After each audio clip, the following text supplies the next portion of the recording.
Donc, bonsoir à tous. Donc, du coup, pour ce webinaire sur la laïcité, c'est un mot qu'on emploie de plus en plus et peut-être qu'on ne sait pas en fin de compte ce qui se cache derrière la laïcité. Donc, un peu d'histoire déjà. Ça nous fera du bien pour nous remémorer pourquoi on en est venu à cette loi de 1905, à cette séparation, au fait que la France a cette particularité sur la laïcité. Et donc, du coup, nous verrons aussi ce que ça implique au niveau de nos écoles, de nos établissements scolaires. Comme tous les webinaires, il est enregistré, donc il sera disponible en replay sur la chaîne YouTube. Et nous vous invitons à poser toutes vos questions par chat et nous ferons, moi et Christine, votre porte-parole auprès de la personne, de Christine, décidément, pour relayer ces questions ce soir. Voilà, je vous remercie et puis bon webinaire sur la laïcité. Donc je démarre, c'est bon? Vous m'entendez tous? C'est bon. C'est bon? Oui, oui, on vous entend. Donc bonjour à toutes et tous. Un grand merci à la PEP pour cette invitation, parce que je trouve que c'est vraiment une demande salutaire d'appréhender la notion de laïcité qui est complètement galvaudée, dévoyée et mise, pour le dire trivialement, un peu à toutes les sauces. Donc, je pense que le rôle crucial des parents par rapport à la promotion de la laïcité et faire vivre la laïcité dans l'espace scolaire, mais également dans tous les espaces qu'investissent les parents, c'est vraiment primordial. Donc, la PEP a vraiment fait ce choix-là et je trouve que c'est vraiment important, puisque, comme on va le voir, la laïcité est quelque peu mal comprise. Donc, dans un premier temps, on déclinera un peu le concept. Comme l'a dit la présentatrice, on fera un rappel, je ferai un rappel historique parce que l'histoire éclaire le présent et lève beaucoup d'ambiguïté par rapport à la notion de laïcité. Et je terminerai à la demande de la PEP sur l'analyse de la charte de la laïcité et également des cas concrets dans l'espace scolaire, cas que des parents d'élèves peuvent rencontrer, mais bien évidemment, je suis à votre disposition à la fin de la conférence pour répondre à vos questions. Donc, j'ai choisi des dessins de Plantu aussi pour illustrer mon propos, parce que je trouve que ce dessinateur est vraiment très percutant et a l'art et la manière de résumer par un dessin des notions complexes. Et par exemple, celui-ci, il montre bien que la notion de laïcité est fondamentalement euh, ancrée dans la République et liée aux valeurs de liberté et d'égalité, et qu'elle protège, vous voyez, elle protège les religions, hein, et l'exercice des religions dans la cité et dans la République française, quelles que soient les religions qui sont, comme vous le voyez, là, Plantu a choisi 3 religions, mais on pourrait en ajouter d'autres, et ces 3 religions sont sur le même plan pour la République qui les protège et qui ne le refoule pas. Donc, je vais vous demander un petit exercice de 2 minutes, enfin 1 ou 2 minutes de réflexion personnelle, parce que posez-vous la question, pour vous, hein, vous pouvez brosser quelques mots si vous avez un papier à proximité. Pour vous, qu'est-ce que la laïcité et que représente-t-elle?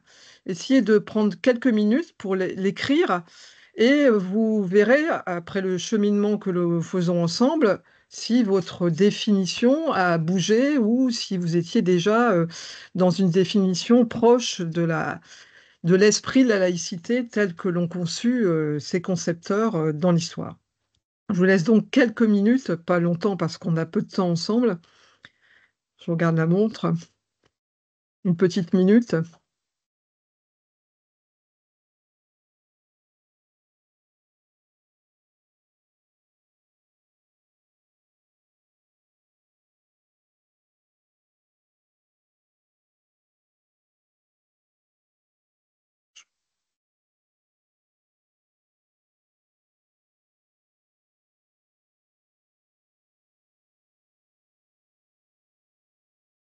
La minute est passée, donc j'enchaîne sur quelques clichés et idées reçues sur la laïcité, puisque, comme vous le savez, la laïcité est un principe qui est complètement surmédiatisé et qui est souvent dévoyé et qui est l'objet de polémiques récurrentes, en particulier pour la laïcité dans l'espace scolaire, hein, comme on va le voir. Et donc ces fausses idées et ces clichés brouillent complètement la notion et ont des effets délétères sur des personnes qui, du coup, ont une vision liberticide de la laïcité. Donc voilà quelques idées reçues qui sont vraiment fréquentes, hein. La laïcité est une valeur, ce serait une morale qu'on impose, un idéal, une norme. Hein, certains parlent de religion laïque. C'est pas ça du tout. Laïcité, comme le dit Pierre Kahn, qui est un collègue historien qui était initialement dans mon labo et qui est maintenant parti à Nanterre, la laïcité est moins en elle-même une valeur qu'il faut poursuivre comme une fin qu'un moyen, un dispositif juridico-politique au service des valeurs de la démocratie, liberté, égalité. Et ça, c'est fondamental de bien comprendre que la laïcité, euh, c'est un dispositif juridico-politique, c'est-à-dire que d'une part, la loi donne le cadre, et d'autre part, politique, puisque ça régit la société, la République, la vie des citoyens au sein de la République française. Donc ça régit le politique au sens noble du terme. Donc ça balaie déjà le fait que certains voudraient en faire une religion laïque. Idée très répandue en particulier chez certains jeunes que la laïcité est anti-religion et qu'elle interdirait d'exprimer sa religion en public et qu'en particulier, hein, dans le monde contemporain, que la laïcité serait contre l'islam et les musulmans. Ça, c'est vraiment très fréquent comme affirmation. Alors que faire de la religion une affaire privée, ce que fait la laïcité, c'est permettre aux différents cultes, et bien différents cultes, la laïcité et la République n'ont choisi aucun, n'ont privilégié aucun, de se constituer dans la sphère de la société civile comme force sociale pouvant prétendre exercer librement son influence. Et on va voir que la République permet l'exercice des cultes, et quels que soient les cultes. Et la loi de 1905, qui est essentielle, hein, qui est vraiment la genèse, même si la laïcité remonte à la Révolution, hein, l'esprit de la laïcité, mais la loi de 1905 garantit la liberté de conscience. Et dans cette liberté de conscience, on peut manifester sa religion en public. Là, bien sûr, on va revenir sur l'espace scolaire, où là, c'est différent, puisqu'on a des jeunes qui sont en formation. Mais dans l'espace public, on peut, les femmes musulmanes peuvent être voilées, on peut avoir une croix, on peut avoir une kippa. On a la liberté dans l'espace public, bon, avec deux limites sur lesquelles j'insisterai. Les deux limites, c'est qu'il ne faut pas que ce soit une menace à l'ordre public et d'autre part, il ne faut pas que ce soit du prosélytisme.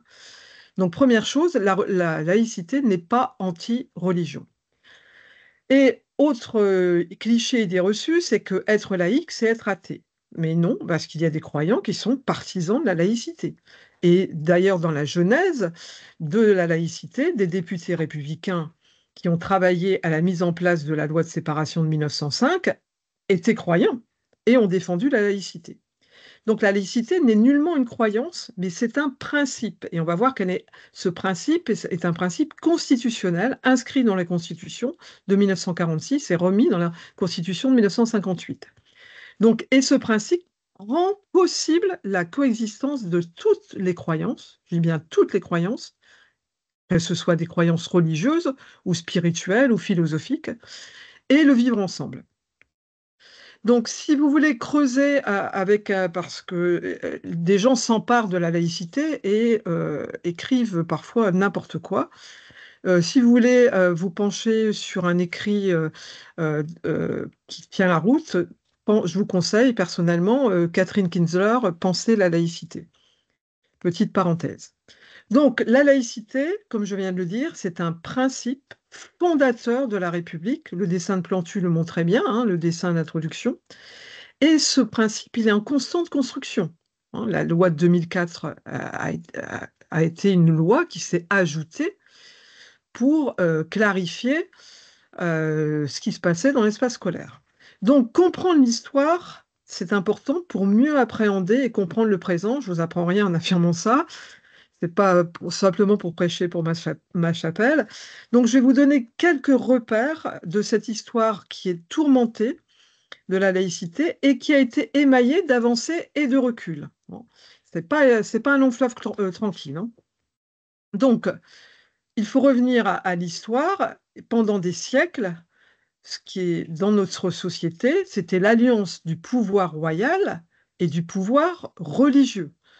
Il y avait une imbrication des deux, vraiment très soudée.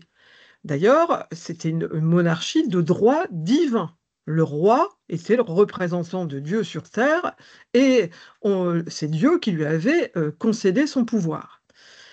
Même si entre les deux pôles, pouvoir religieux et pouvoir royal, il y avait dans l'histoire des tensions, puisque il y a des questions de pouvoir et chacune des deux puissances luttait pour sa suprématie, pour avoir le pouvoir sur le peuple. Donc, à l'époque, hein, je vous disais à l'instant que une idée reçue, c'est de dire que la laïcité est anti-islam.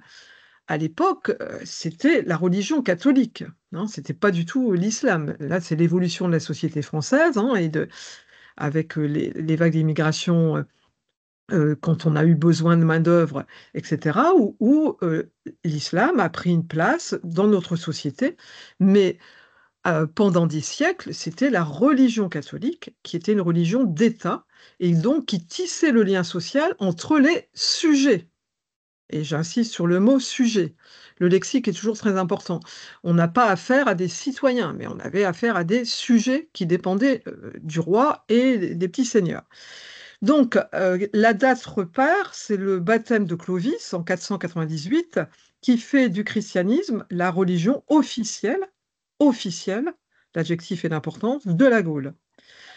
Ensuite, avec le règne des Carolingiens, notamment de Charlemagne, la monarchie de droit divin débute.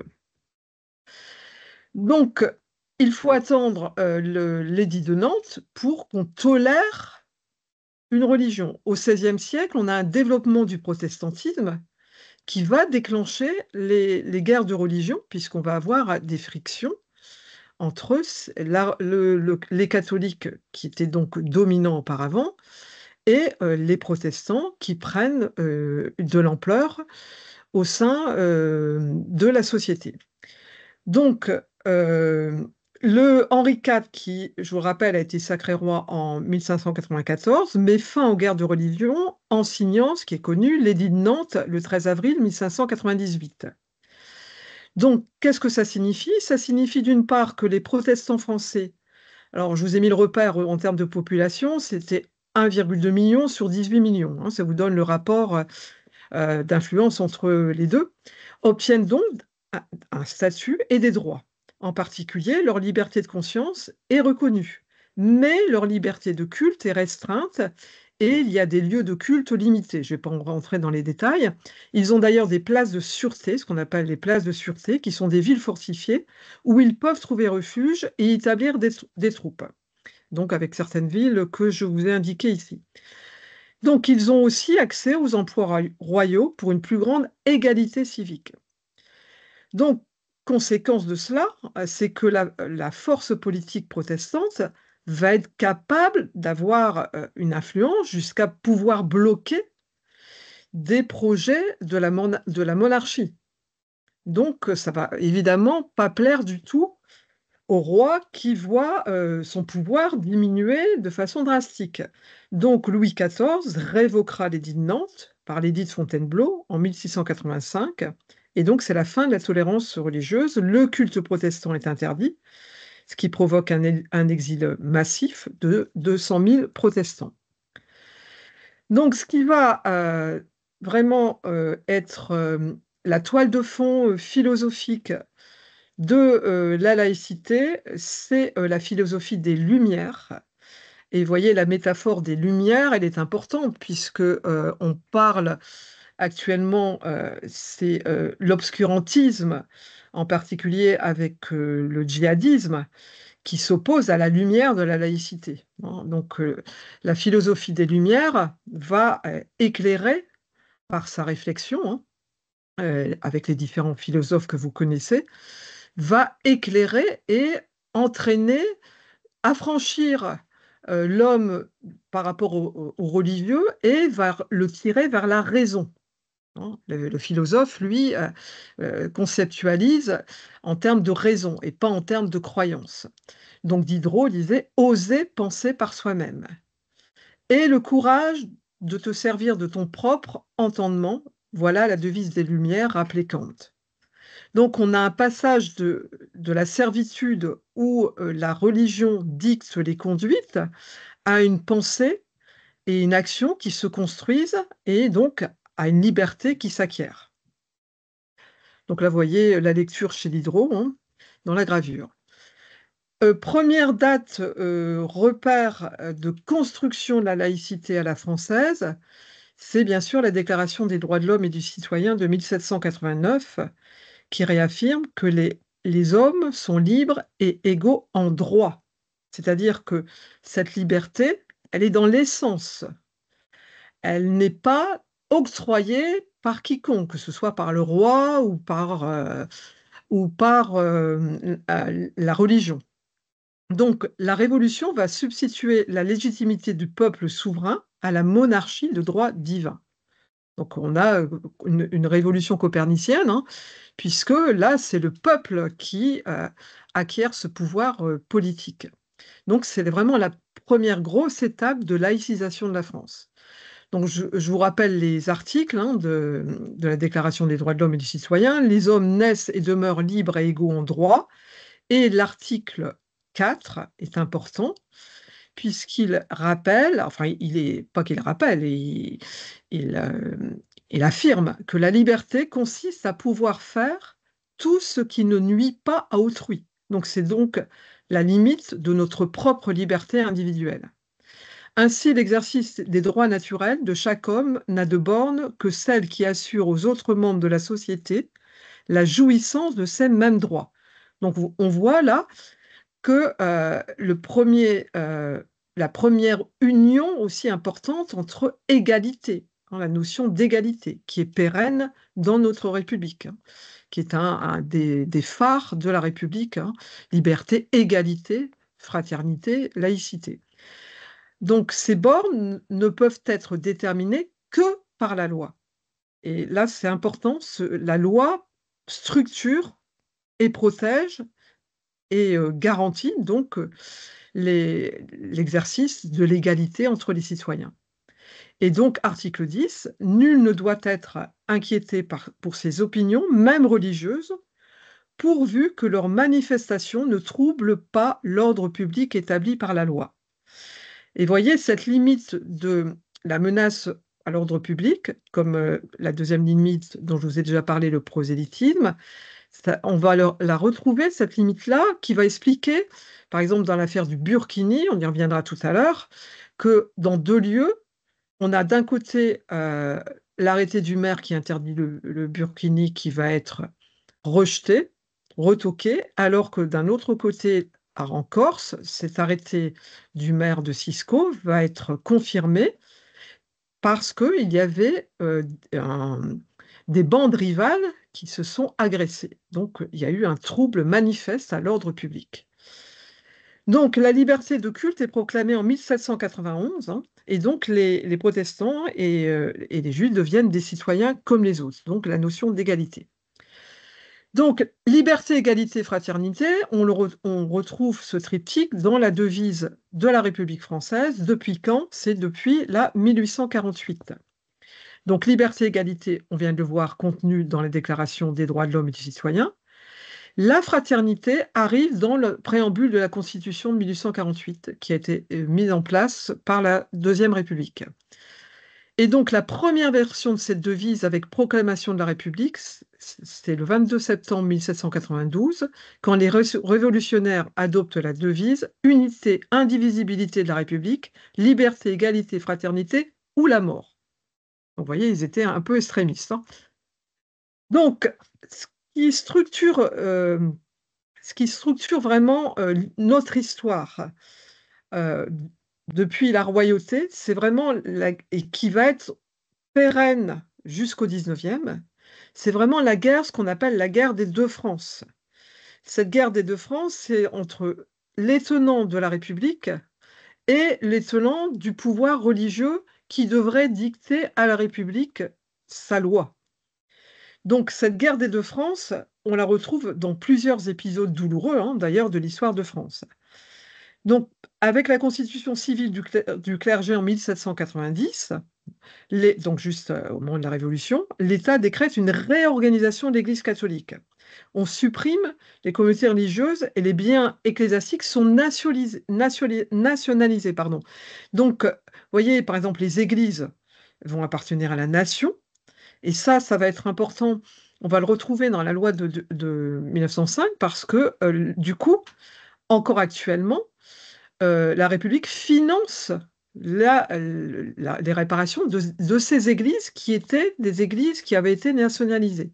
Par contre, les églises qui ont été construites après 1905 ou les autres édifices du culte, quelle que soit la religion, après 1905, ne sont plus à la charge de la République. Donc, bien sûr, le texte de 1790 a été condamné par le pape, hein, et sous la terreur, là on a un épisode qui est bien sûr qui a ses spécificités, toutes les religions sont balayées pour avoir des actes révolutionnaires. Donc cette période révolutionnaire inaugure la guerre des deux France qui va opposer jusqu'au début 20e, hein, les républiques, et même milieu 20e, hein, avec des grandes manifestations pour l'école, la défense de l'école libre, etc. On y reviendra aussi. C'est les républicains et les partisans de la Restauration. Premier recul dans la lente marche vers la laïcité à la française, c'est le Concordat de 1801. C'est un premier recul dans l'histoire de la laïcité. Alors pourquoi? Ça s'explique, il faut contextualiser historiquement, c'est-à-dire qu'au lendemain du coup d'État du 18 Brumaire, Bonaparte, qui est premier consul, c'est que pour se maintenir, il doit un peu apaiser ces tensions religieuses, cette guerre des deux France, hein, qui dure et qui déchire le pays depuis plus de 10 ans. Donc il signe le Concordat, hein. Donc elle n'est pas religion d'État, la religion catholique, mais le Concordat affirme que c'est la religion de la majorité des Français. Et donc, ce qu'il va faire aussi, hein, ce Concordat, c'est que c'est Bonaparte, donc l'État va nommer et rémunérer le clergé. Alors que bien sûr, ça va être fini avec la loi de 1905. Donc, c'est en contrepartie que les évêques et les curés soient nommés par le premier consul, même si l'investiture canonique reste dans le pouvoir du pape, mais donc ils sont nommés, mais du coup rémunérés par la République, hein. C'est l'article 14 du Concordat. Donc ce Concordat de 1801 et le Code civil toujours napoléonien, hein, qui n'a pas que des très bonnes choses, hein. 1800-1804, hein, le Code civil. Donc, d'une part, comme on vient de le voir, l'Église de France, du coup, elle est sous la double tutelle du Vatican et de l'État, puisque le Vatican, lui, donne le blanc-seing canonique et l'État rémunère et nomme. L'Église renonce à ses biens nationalisés en 1789. Les prêtres et les évêques doivent prêter serment au gouvernement. Donc là, on n'a pas du tout une séparation, comme on va l'avoir en 1905, on a une intrication entre pouvoir politique et pouvoir religieux. Et ce concordat va être étendu aux protestants et au judaïsme quelques années plus tard. Donc, néanmoins, le Code civil va confirmer la priorité du mariage civil et la possibilité du divorce, ce que refusait l'Église, hein. Donc, de même qu'on va esquisser quelques pistes dans les domaines de la médecine et de l'instruction pour essayer d'affaiblir le monopole de l'Église.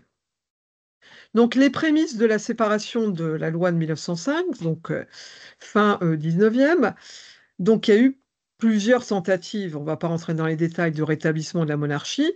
Donc, quand les républicains s'installent au pouvoir, ils vont entamer, hein, ils vont reprendre le travail des révolutionnaires avec un souci d'apaisement, hein, pas du tout dans l'esprit de la terreur, avec un souci d'apaisement, un processus de laïcisation qui va viser prioritairement l'école, puisque quand on détient l'école, on détient les jeunes et donc la société future. Sur le conseil de Jules Ferry, qui est ministre de l'Instruction publique, le gouvernement va prononcer en 1880 l'expulsion des congrégations religieuses non autorisées par l'État. Donc, il y a 5000 membres qui vont être expulsés des écoles. Évidemment, cette expulsion provoque une réaction assez violente de l'Église, qui va, moi je suis dans le Nord, et dans petite ville qui s'appelle Orchy, l'Église a appelé à la grève des enfants, et elle a menacé les familles de les priver les enfants de première communion, alors que la première communion, c'était une étape importante, hein, pour les familles dans l'éducation de leurs enfants. Donc cette réaction de l'Église va entraîner la démission du président du Conseil, hein, et donc il faudra attendre Jules Ferry pour la laïcisation de l'école, qui sera au cœur du processus de laïcisation de la société. Donc la laïcité, qui est donc le corollaire de la liberté d'opinion et de l'égalité, hein, on retrouve toujours les pôles principaux, hein, de l'égalité entre croyants et non-croyants, ce qui garantit la dignité de chacune et de chacun, est au-delà des croyances, au-delà de l'opinion, au-delà du sexe, de la race, et elle promeut la fraternité républicaine, hein. On retrouve toujours ce qui est aux devises, au fronton de notre République. Donc, les lois scolaires de Jules Ferry, en instaurant un enseignement respectant cette stricte neutralité en matière confessionnelle, pourquoi? Parce qu'elles visent à former des citoyens éclairés. Et que c'est un peu aussi l'esprit de la loi de 2004 sur le port du signe ostensible religieux. Cet esprit-là, pourquoi l'école? Parce qu'on considère que les jeunes à l'école sont en devenir, et que l'école, grâce au savoir, et j'insiste sur la notion de savoir, transmis par les enseignants, qui ne transmettent pas leurs opinions ou leurs croyances, mais bien le savoir. Grâce au savoir transmis par les enseignants, le jeune fait son propre chemin spirituel et s'affranchit de toutes les pressions qu'il peut subir, y compris au sein de la famille, ou dans son quartier, ou ailleurs. Donc, cet espace laïque spécifique, c'est l'espace scolaire, garantit la construction du libre arbitre de chaque jeune, et chaque jeune étant à égalité, quelle que soit son origine et son identité. Donc l'instruction, vous voyez, elle est à la fois le but et le moyen de la République. Le but, parce que la République ne peut pas survivre avec des citoyens sans citoyens éduqués. Je ne voudrais pas faire de mauvais parallèles, mais quand on voit ce qui se passe aux États-Unis, hein, où l'Église s'est mêlée avec des pasteurs prédicateurs qui, d'une violence, je ne sais pas si vous avez vu sur Arte, il y a eu des reportages très, très éloquents, où là, l'Église donnait plus que ses instructions, hein, son diktat pour l'élection du président des États-Unis, même si on n'est pas bien sûr dans la même structure, hein, politique, mais néanmoins, là, on voit le rôle de l'Église et ce que ça donne au niveau des États-Unis, hein. Même si ce n'est pas évidemment le seul facteur qui explique que Trump soit à nouveau au pouvoir. Je ferme cette parenthèse qui est une opinion qui n'est pas personnelle.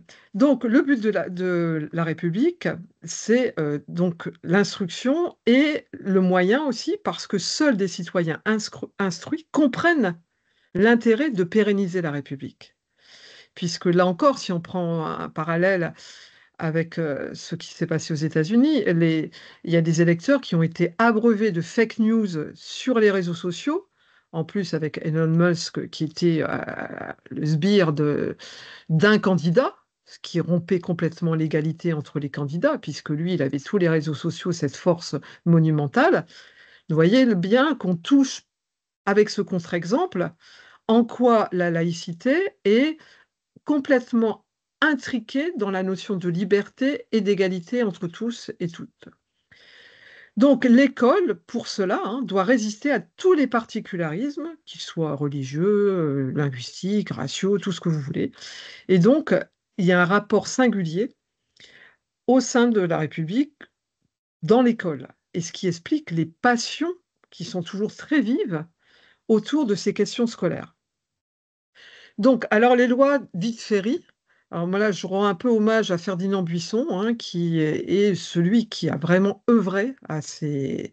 Jules Ferry aussi, mais l'histoire n'a retenu que le nom de Jules Ferry, et c'est un peu dommage parce que il y a un grand républicain et laïque qui est Ferdinand Buisson. Je vous montrerai sa photo dans quelques temps. Donc, dans l'esprit des républicains des années 1880, la consolidation du régime politique né en 1875 passe par l'instruction publique.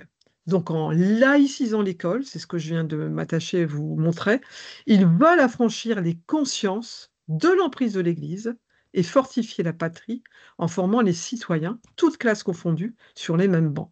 Donc, toujours la notion d'égalité.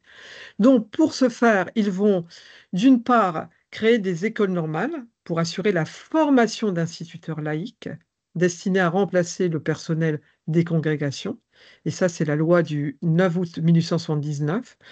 Et cette notion de formation des enseignants, elle est fondamentale.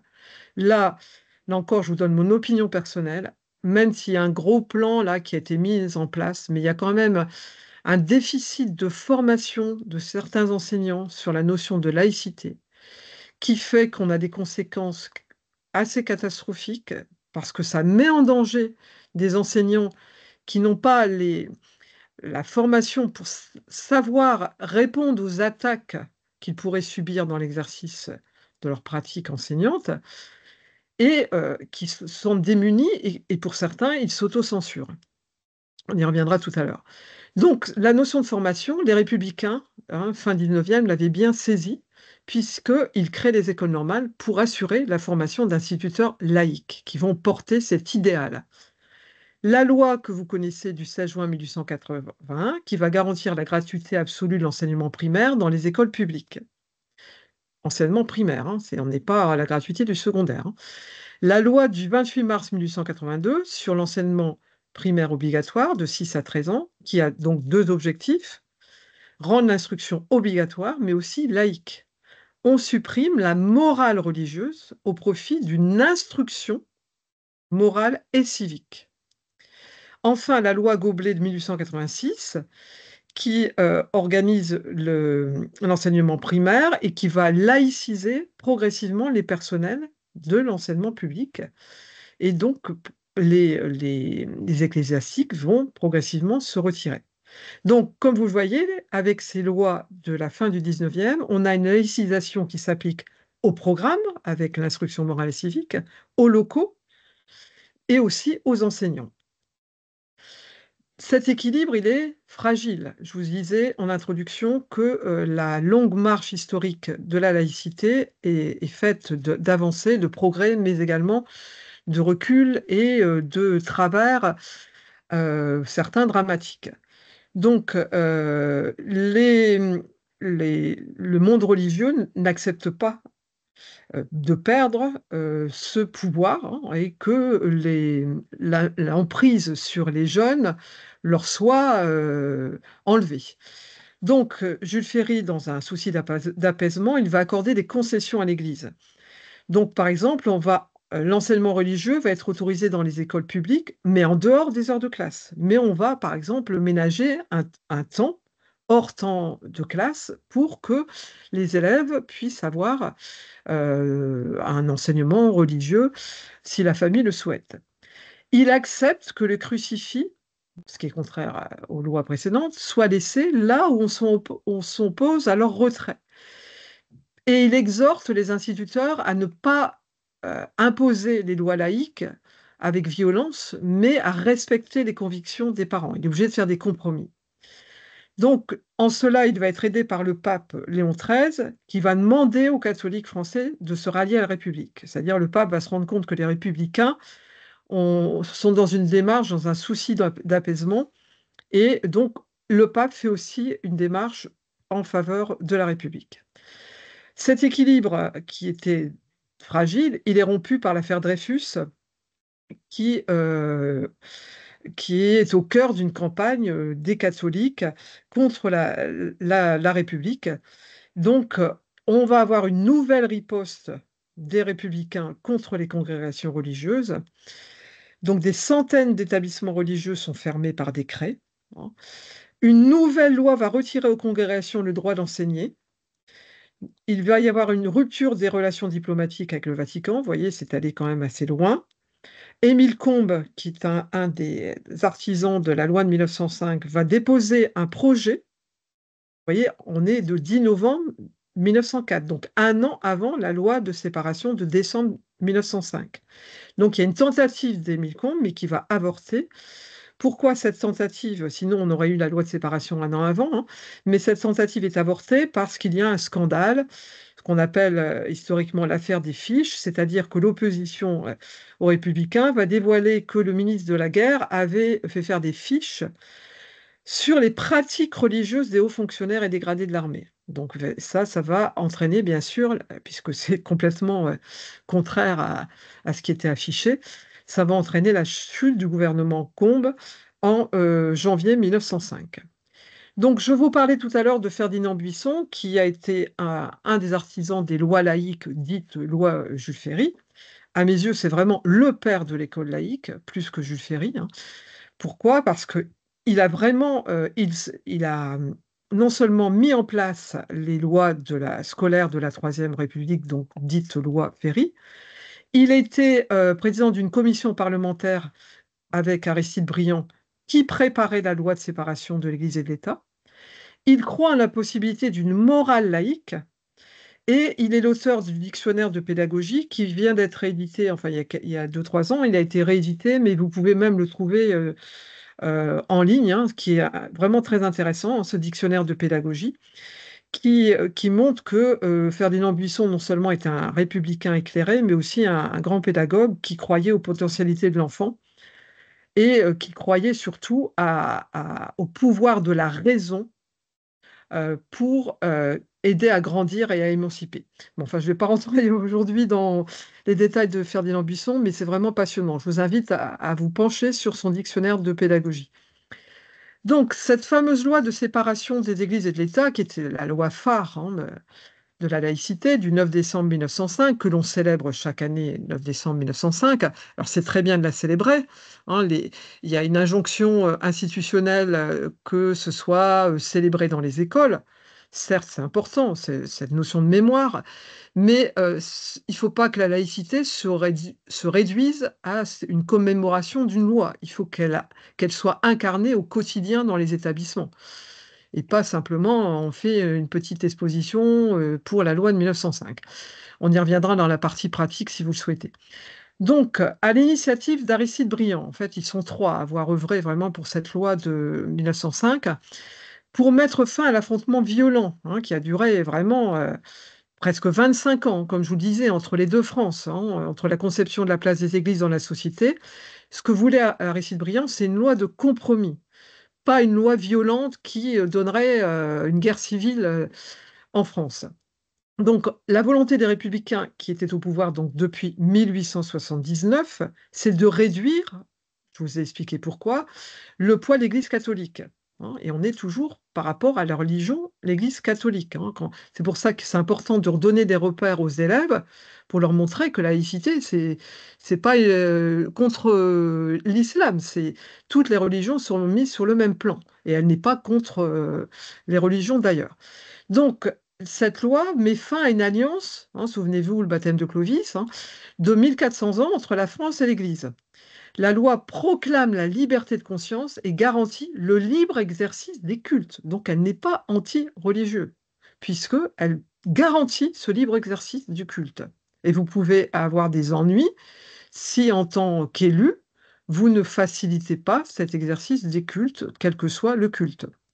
Donc, cette loi met fin au concordat napoléonien de 1801, qui était un des reculs de la phase laïque.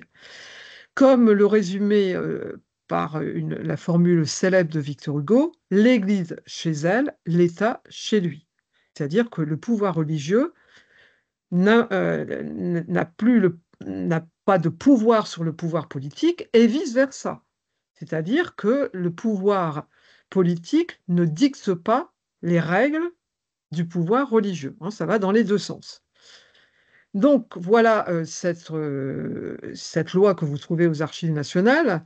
Donc la République assure la liberté de conscience, elle garantit le libre exercice des cultes sous les seules restrictions édictées ci-après dans l'intérêt de l'ordre public. Vous voyez, c'est récurrent, on retrouve cette limite qui est l'ordre public. Ben oui, puisqu'il faut que le vivre ensemble soit possible et que ce ne soit pas le désordre, le chaos. La République ne reconnaît, ne salarie ni ne subventionne aucun culte. Donc le concordat est fini. En conséquence, à partir du 1er janvier qui suivra la promulgation de la présente loi, seront supprimés des budgets de l'État, des départements et des communes, toutes dépenses relatives à l'exercice des cultes. Donc on peut avoir par contre et c'est important pour l'espace scolaire, on peut avoir des dépenses relatives à des services d'aumônerie et ces services d'aumônerie dans des lieux fermés. Par exemple, les, les, les internats des lycées, des collèges, des écoles, les hospices, les asiles et les prisons. Pourquoi? Puisqu'on vient de voir que la loi garantit l'exercice du culte. Mais quand vous êtes en prison, quand vous êtes dans un hospice, dans un asile, quand vous êtes dans un internat, vous n'avez pas forcément la possibilité d'aller vous rendre à un office religieux. Donc c'est pour ça qu'il y a cette dérogation concernant les aumôneries dans les lieux fermés. Ça explique cet esprit de la loi. Alors, plus de culte reconnu par l'État, donc la neutralité de l'État face aux religions, il n'en finance aucune. Ça ne veut pas dire qu'il n'entretient pas de relation avec les religieux. C'est-à-dire que, souvenez-vous, quand il y a eu les grandes manifestations après les attentats, le président de la République était aux côtés du rabbin, des évêques, des recteurs de la mosquée, du grand recteur de la mosquée de Paris, hein. Donc l'État ne refoule pas, ne rejette pas le religieux, mais chacun régit ses propres règles et chacun a son propre pouvoir et pas dans la même sphère.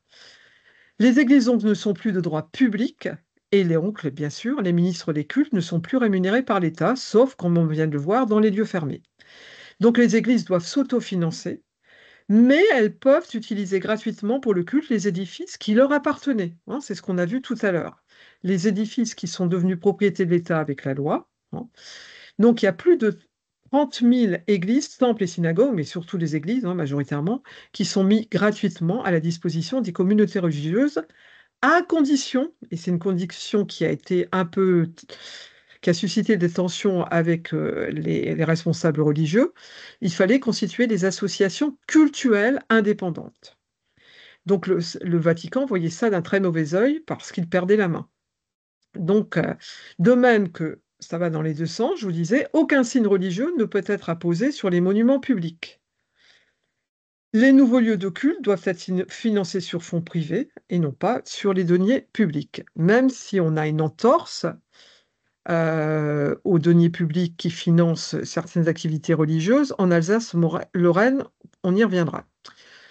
Donc, ben voilà, j'en parlais ici. La loi de séparation ne s'applique pas en Alsace-Moselle. Pourquoi? Parce qu'au moment de l'édiction de la loi de 1905, ils étaient sous gouvernement allemand. Et quand ils sont redevenus français en 1919, ils ont conservé leur droit local, qui, pour eux, le concordat était pérenne. Et ça a été confirmé par la loi de 1924, et ça a été confirmé en 2013, hein, parce qu'il y a des recours, il y a des personnes qui sont des tenants de la laïcité pure et dure, qui font des recours devant les institutions, et à chaque fois, c'est retoqué. Concernant les territoires d'outre-mer, la loi de 1905 a été étendue à la Martinique, Guadeloupe, Réunion à partir de 1911. Par contre, elle ne s'applique pas en Guyane. Et jusqu'à ce jour, la Guyane est toujours sous le régime de l'ordonnance royale du 27 août 1828. Et enfin, donc, c'est-à-dire, c'est le culte catholique. Elle n'est pas appliquée à l'époque, hein, puisque le contexte, dans les départements d'Algérie, où les autorités souhaitaient conserver un contrôle sur le culte musulman. Donc, la liberté de conscience, c'est vraiment le gros acquis, l'acquis fondamental de la loi de 1905, qui est donc le socle de la laïcité française, la liberté de conscience. Et en même temps, qui veille à la cohabitation harmonieuse entre ceux qui croient, quelle que soit leur croyance, et de ceux qui ne croient pas. Donc, la République ne reconnaît, ne salarie, ne subventionne aucun culte, mais elle ne méconnaît pas les églises, elle les connaît toutes et elle ne privilégie aucun culte en particulier, puisque l'État, par rapport à ça, est neutre. Si l'État est neutre, les représentants de l'État, que sont les agents des services publics, bien évidemment, ils doivent appliquer cette neutralité. C'est de là que vient la neutralité des fonctionnaires, et quelles que soient leurs convictions individuelles. Donc, dans l'exercice de leurs fonctions, les fonctionnaires ont un devoir strict de neutralité. Donc, comme je viens de vous le dire, l'État garantit la liberté de culte. Donc, il veille aussi que cette liberté ne soit pas sous la pression ou ne soit pas l'objet de prosélytisme outrancier. Donc, l'État protège aussi les lieux de culte. C'est pour ça que quand il y a des tensions géopolitiques, comme actuellement, vous avez des protections, par exemple, la police qui protège les synagogues, hein, ou qui va protéger des mosquées ou des églises en fonction des tensions géopolitiques. Donc là, vous avez la première pierre de la Grande Mosquée de Paris en 1922. Donc les trois artisans de la loi de 1905, on en a parlé, Aristide Briand, Combes et Ferdinand Buisson. Aristide Briand, donc, qui a obtenu le prix Nobel de la paix en 1926, c'est vraiment quelqu'un qui a toujours cherché l'apaisement. Quand on lit ses textes, euh, il est beaucoup plus modéré, même que Buisson. Il cherche l'apaisement et le compromis.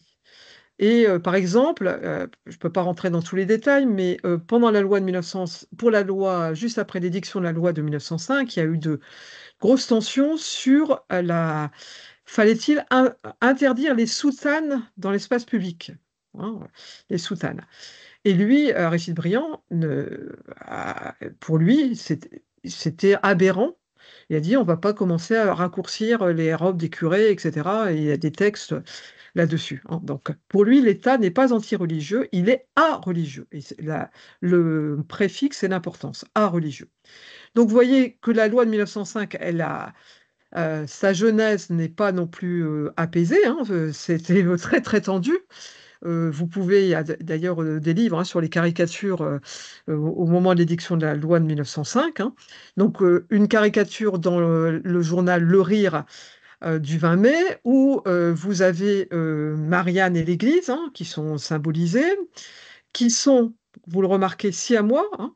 Ils sont complètement, puisque depuis des siècles, le pouvoir politique était soudé au pouvoir religieux. Et que fait Aristide Briand? Il essaie de découper, hein, de les séparer, hein. Et bien sûr, l'ironie de la caricature, c'est de dire l'opération se déroule non pas avec beaucoup de brio, mais avec beaucoup de brillant, en rappelant donc le rôle du ministre dans l'édiction de la loi de 1905. Du même registre, vous avez une caricature du caricaturiste 1000 pour une carte postale de 1905, hein, où on a la séparation entre la République et l'Église. Celle-ci est encore plus éloquente parce qu'elle rappelle ce dont on a parlé, c'est-à-dire qu'est-ce qui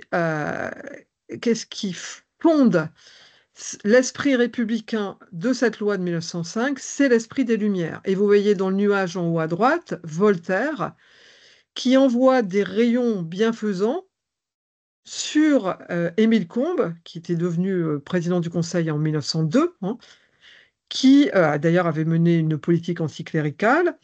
Donc, euh, Émile Combes va couper, hein, vous voyez, cette allégorie, elle est vraiment saturée de symboles, puisqu'il prend la francisque pour couper le nœud gordien qui lie Marianne au pape.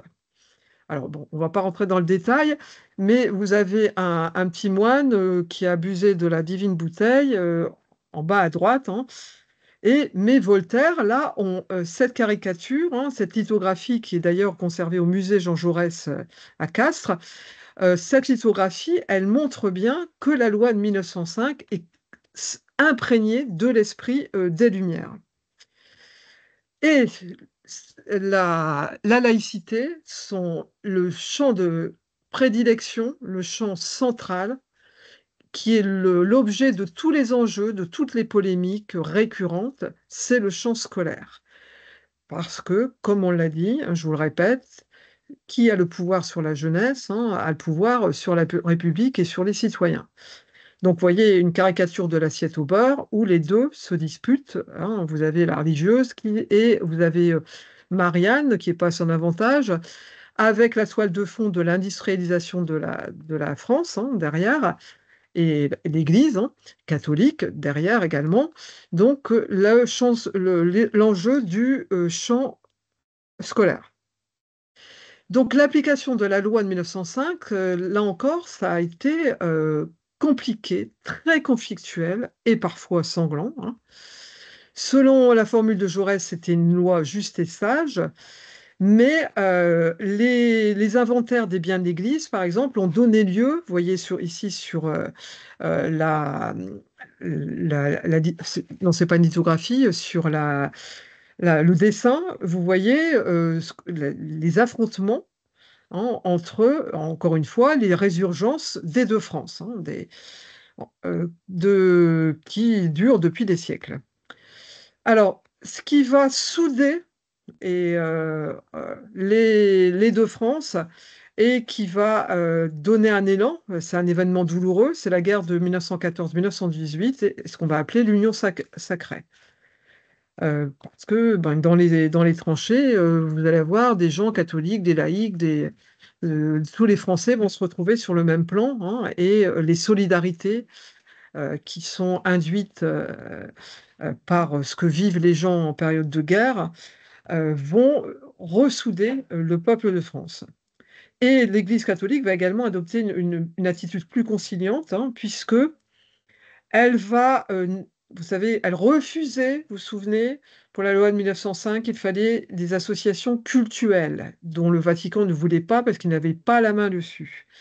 Donc, il va y avoir un arrangement, un compromis entre les deux. Ça va être une association diocésaine pour gérer les églises. Et le Conseil d'État statuera en disant que ce n'est pas une entorse pour la loi de 1905. Donc, vous voyez où on retrouve encore l'envie de compromis des deux côtés. Donc, l'Église s'accommode du fait de la séparation, mais elle refuse, c'est elle qui défend vraiment ce petit territoire de l'Alsace-Moselle, renouvelé français en 1918. Et pourquoi? Parce que pour l'Église, la laïcité est contraire au droit formel de Dieu. Donc, vous voyez que l'opposition entre catholiques et laïcs, ça va se déplacer du champ juridique au champ social. Et on va avoir au XXe siècle des associations laïques qui vont se friter, comme on dit familièrement, avec des associations catholiques, hein. Donc, et les conflits vont être vifs autour de la question scolaire, hein, et avec la concurrence entre les écoles publiques et les écoles catholiques en particulier. Donc, ce combat permanent pour défendre l'enseignement public laïque, hein, il est encore important de nos jours, comme vous le savez. Donc Jean Zay, qui est un grand ministre de l'Éducation nationale du Front populaire, hein, en 1937, il rappelle que l'enseignement public, il est obligé de le rappeler, hein, est laïque. Aucune forme de prosélytisme ne saurait être dans les établissements. Je vous demande d'y veiller avec une fermeté sans défaillance. Pourquoi Jean Zay est obligé de rappeler cela? Parce qu'on a des velléités de reprendre du pouvoir et d'insuffler la fibre religieuse aux jeunes Français dans certains endroits. Et ça, Jean Zay, qui est le garant de la loi de 1905, réaffirme fermement une seule école accueillante pour tous les petits Français. Après la Libération, là, ce qui est important, c'est que la laïcité va devenir un principe constitutionnel. C'est inscrit dans la Constitution. Donc, la libération, c'est un peu comme lors de la Première Guerre. Lors de la Seconde Guerre, on va avoir des solidarités, hein, des gens qui étaient de différentes obédiences, croyants, non-croyants, de différentes religions, qui vont s'agréger pour lutter contre le nazisme. Et cette solidarité, ça va donner, issue de la résistance, hein, d'une part, ça va donner une solidarité des citoyens, mais ça va aussi insuffler une série de lois, hein, et pas uniquement dans le champ de la laïcité, hein, mais si vous pensez au Conseil national de la résistance de 1944, hein, toute notre protection sociale en particulier découle de là, hein. Et on l'oublie un peu et on est en train de la détricoter. Donc la solidarité entre ceux qui croyaient au ciel et ceux qui n'y croyaient pas, et la coopération entre des militants d'obédiences diverses, pour leur lutte pour la paix et contre les injustices et les inégalités, qui a continué après-guerre, ça aplanit, vous voyez, cette scission des deux France. Et donc l'Assemblée des évêques et des cardinaux de France va admettre la laïcité comme souveraine autonomie de l'État. Mais, parce que, bon, ne lâche pas complètement, seule l'Église catholique est source de vérité.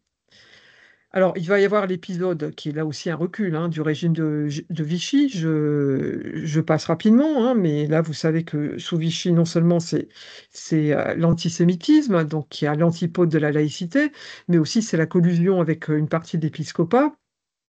Donc, les deux constitutions, à la fois celle de 1946 et plus tard celle de 1958, vont proclamer le caractère laïque, vont l'affirmer comme principe constitutionnel républicain. Donc, c'est important, hein.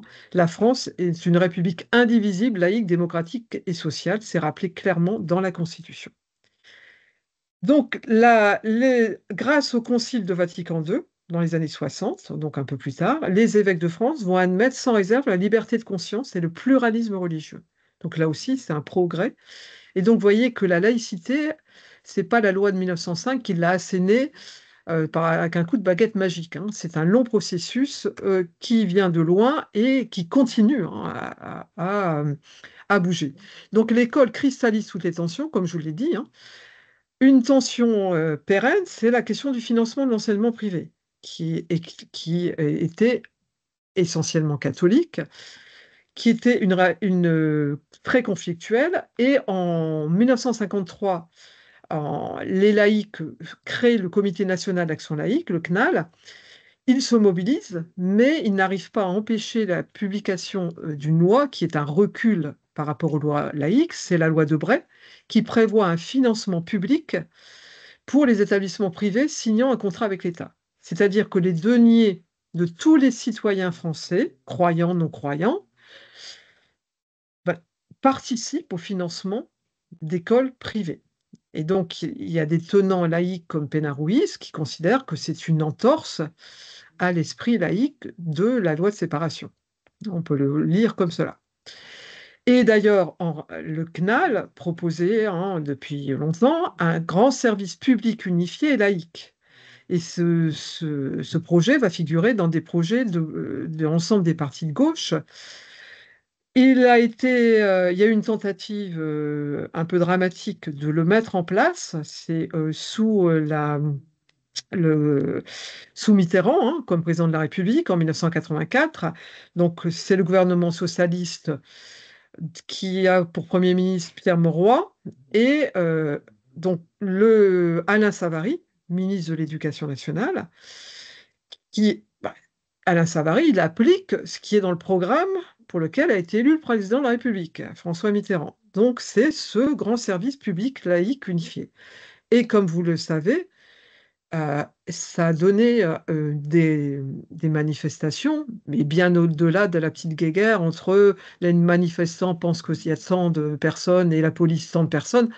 C'était patent que c'était des manifestations massives, très importantes, dans les grandes villes de France en juin 84 pour défendre la liberté de choix et pour défendre la loi Debré. Donc, résultat, Mitterrand abandonne le projet et ça entraîne la démission de Mauroy, Premier ministre, et d'Alain Savary, qui sera beaucoup affecté d'ailleurs, Alain Savary, par cette démission. Donc, entre l'école et la laïcité, euh, quand on regarde, quand on fait un retour en arrière sur le XXe siècle, on a toute une série de divisions et de polémiques. Donc, les plus connues, en 1989, l'affaire des foulards, qui débute par l'affaire de 3 collégiennes à Creil, dans l'Oise, qui qui ont été exclues de leur établissement, de leur collège, parce qu'elles étaient voilées. Le pouvoir politique de l'époque, donc on est en 1989, le pouvoir politique de l'époque tergiverse. Il n'arrive pas à se positionner, ce qui fait que, d'une part, cette affaire va avoir un retentissement national qui va résonner dans l'opinion, et d'ailleurs, tout ce qui touche à l'école, euh, chacun, vous allez dans un bistrot, dans un café, chacun a une position sur l'école, une opinion, et donc tout ce qui touche à l'école, les Français s'en emparent, et sans avoir forcément d'ailleurs la connaissance fine des faits à l'origine de la polémique, hein, quelle que soit la polémique. Mais bref, donc là, il y a une telle ampleur pour cette affaire du voile qui dure, hein, qui fracture en plus le monde politique et intellectuel. Donc, lui, au départ, le Conseil d'État estime que le port du voile est compatible avec la laïcité. Donc, on invite les chefs d'établissement à statuer au cas par cas.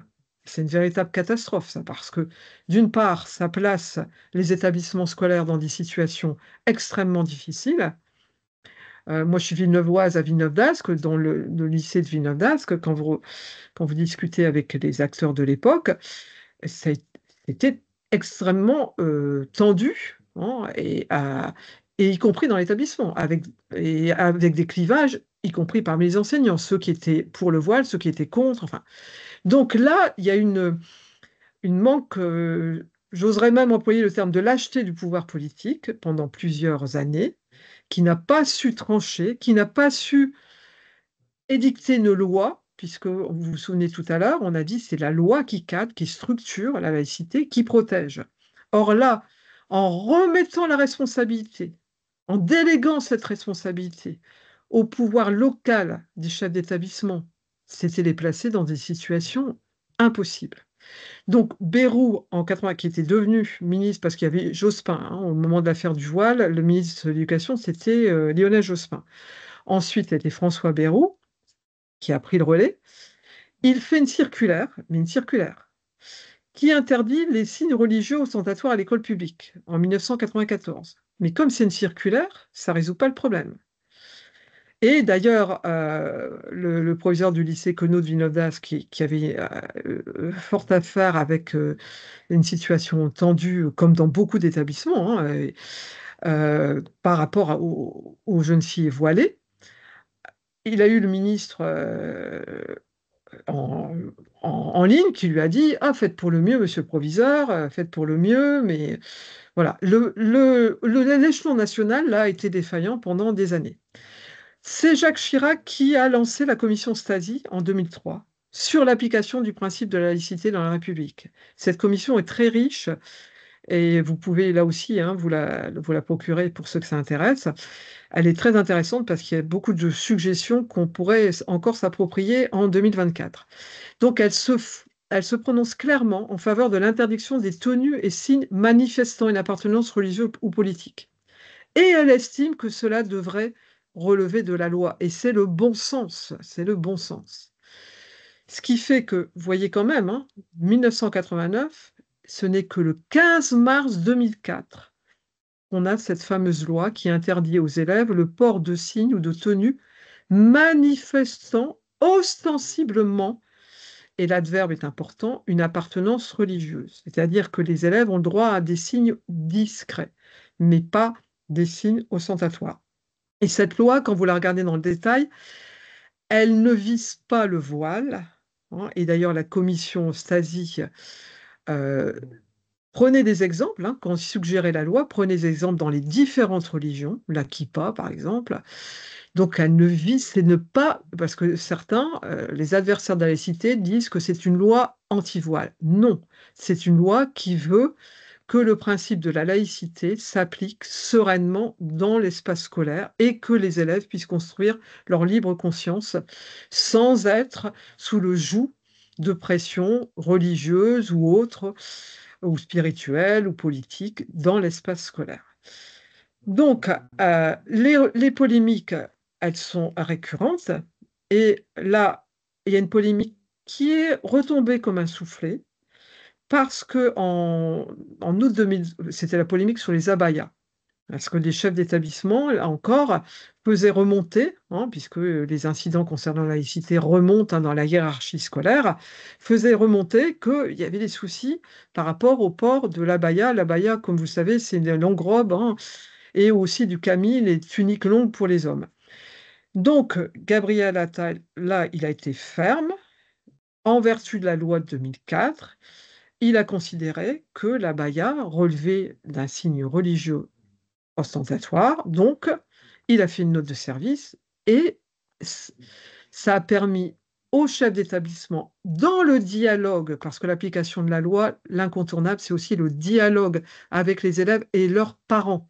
Et là, vous avez un rôle important dans le dialogue pour que cette loi ait un sens, que les élèves et leurs parents comprennent le sens de cette loi et comprennent qu'elle n'est pas contre leur religion, quelle qu'elle soit.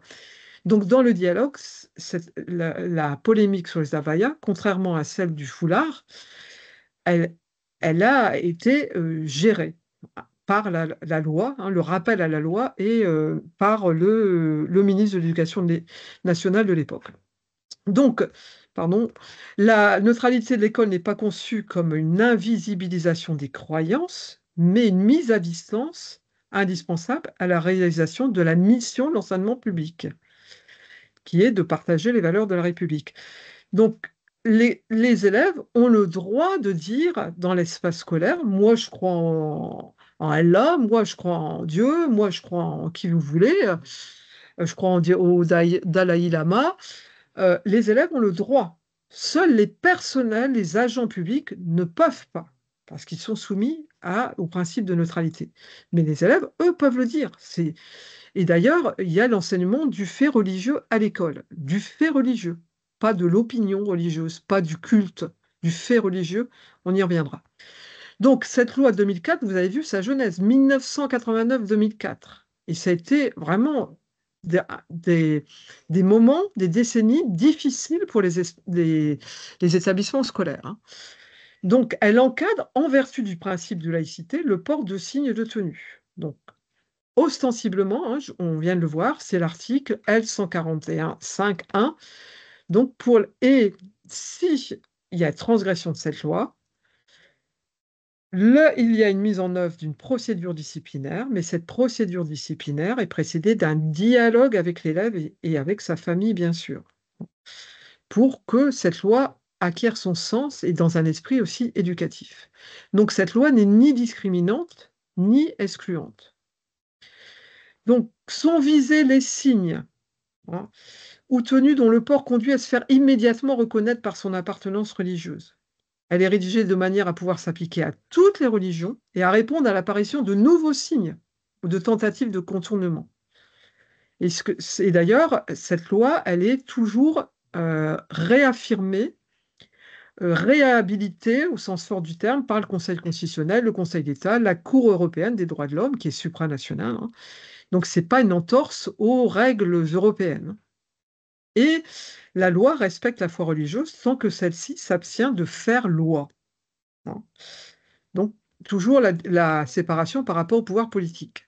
Donc, la Convention européenne des droits de l'homme, qui a été ratifiée par la France en 1974, proclame, rappelle, mais ça, la France le met aussi dans ses lois nationales, la liberté de manifester sa religion ou sa conviction individuellement ou collectivement. Vous pouvez être avec un voile, vous pouvez être avec une croix dans la rue. Et vous avez une garantie de pouvoir exercer votre culte au sein de la République en respectant toutes les lois qui régissent la laïcité. Et c'est les lois qui la structurent. Donc, il y a une charte, ce n'est pas une loi, mais en 2013, Vincent Peillon, qui était ministre de l'Éducation nationale de l'époque, a mis en place, pourquoi cette charte? Parce que justement, comme on le disait d'entrée de jeu, la laïcité est saturée de contre-vérités, de clichés, d'opinions qui sont basées aussi sur tout ce qui circule sur les réseaux sociaux et tout ce que font circuler les adversaires de la laïcité, et jusqu'aux adversaires qui sont des ennemis de la République, hein, jusqu'aux djihadistes, puisque pour les djihadistes, la France est un État laïque qui est l'ennemi, la cible number one, en vertu de sa laïcité. Parce que la laïcité émancipe, puisqu'on construit, elle aide à construire sa liberté de conscience, son libre arbitre, qui est bien sûr aux antipodes complets des djihadistes qui opèrent par lavage de cerveau et par l'emprise mentale.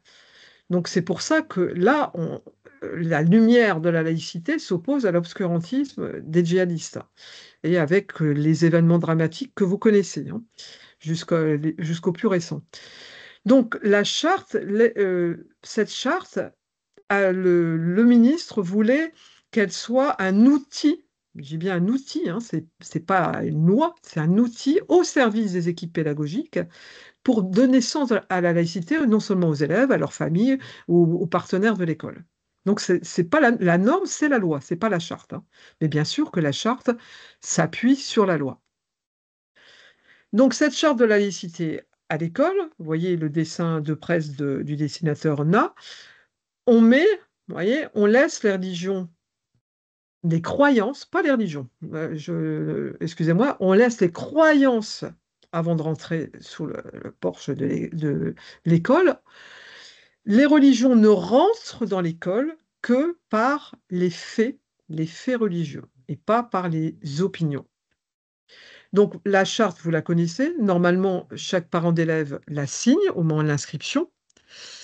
Elle doit être affichée dans tous les espaces scolaires. Donc, Erika de la PEP m'avait demandé de la commenter. Alors, je ne sais pas si on va commenter les 15 articles, mais je vais reprendre rapidement, hein, puisque Erika avait demandé de la commenter, mais ça va être un peu long. Je regarde pour qu'on ait le temps quand même que j'ai le temps de répondre à vos questions. Donc, la phrase de préambule de la charte, elle rappelle les valeurs de la République. Donc, on a vu tout à l'heure liberté, égalité, fraternité et la laïcité intimement liées à ces trois valeurs.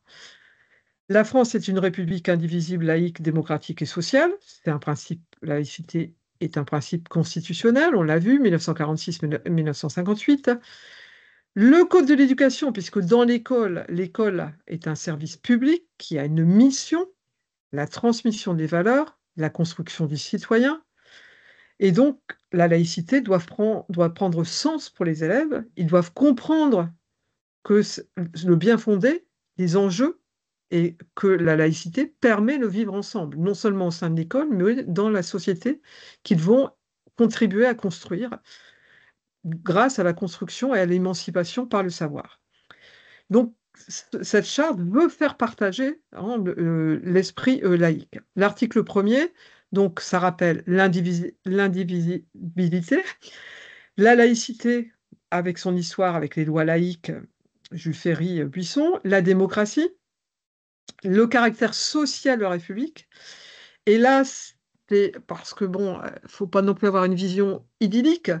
Un des freins à ce que la laïcité soit acceptée, c'est qu'on a un système scolaire français qui a réussi la massification, c'est-à-dire faire venir numériquement dans les années 60, parce que mathématiquement, avec la loi Berthoin de 1959, qui a prolongé la scolarité obligatoire jusqu'à 16 ans, on a eu une arrivée massive de jeunes dans l'école de la République.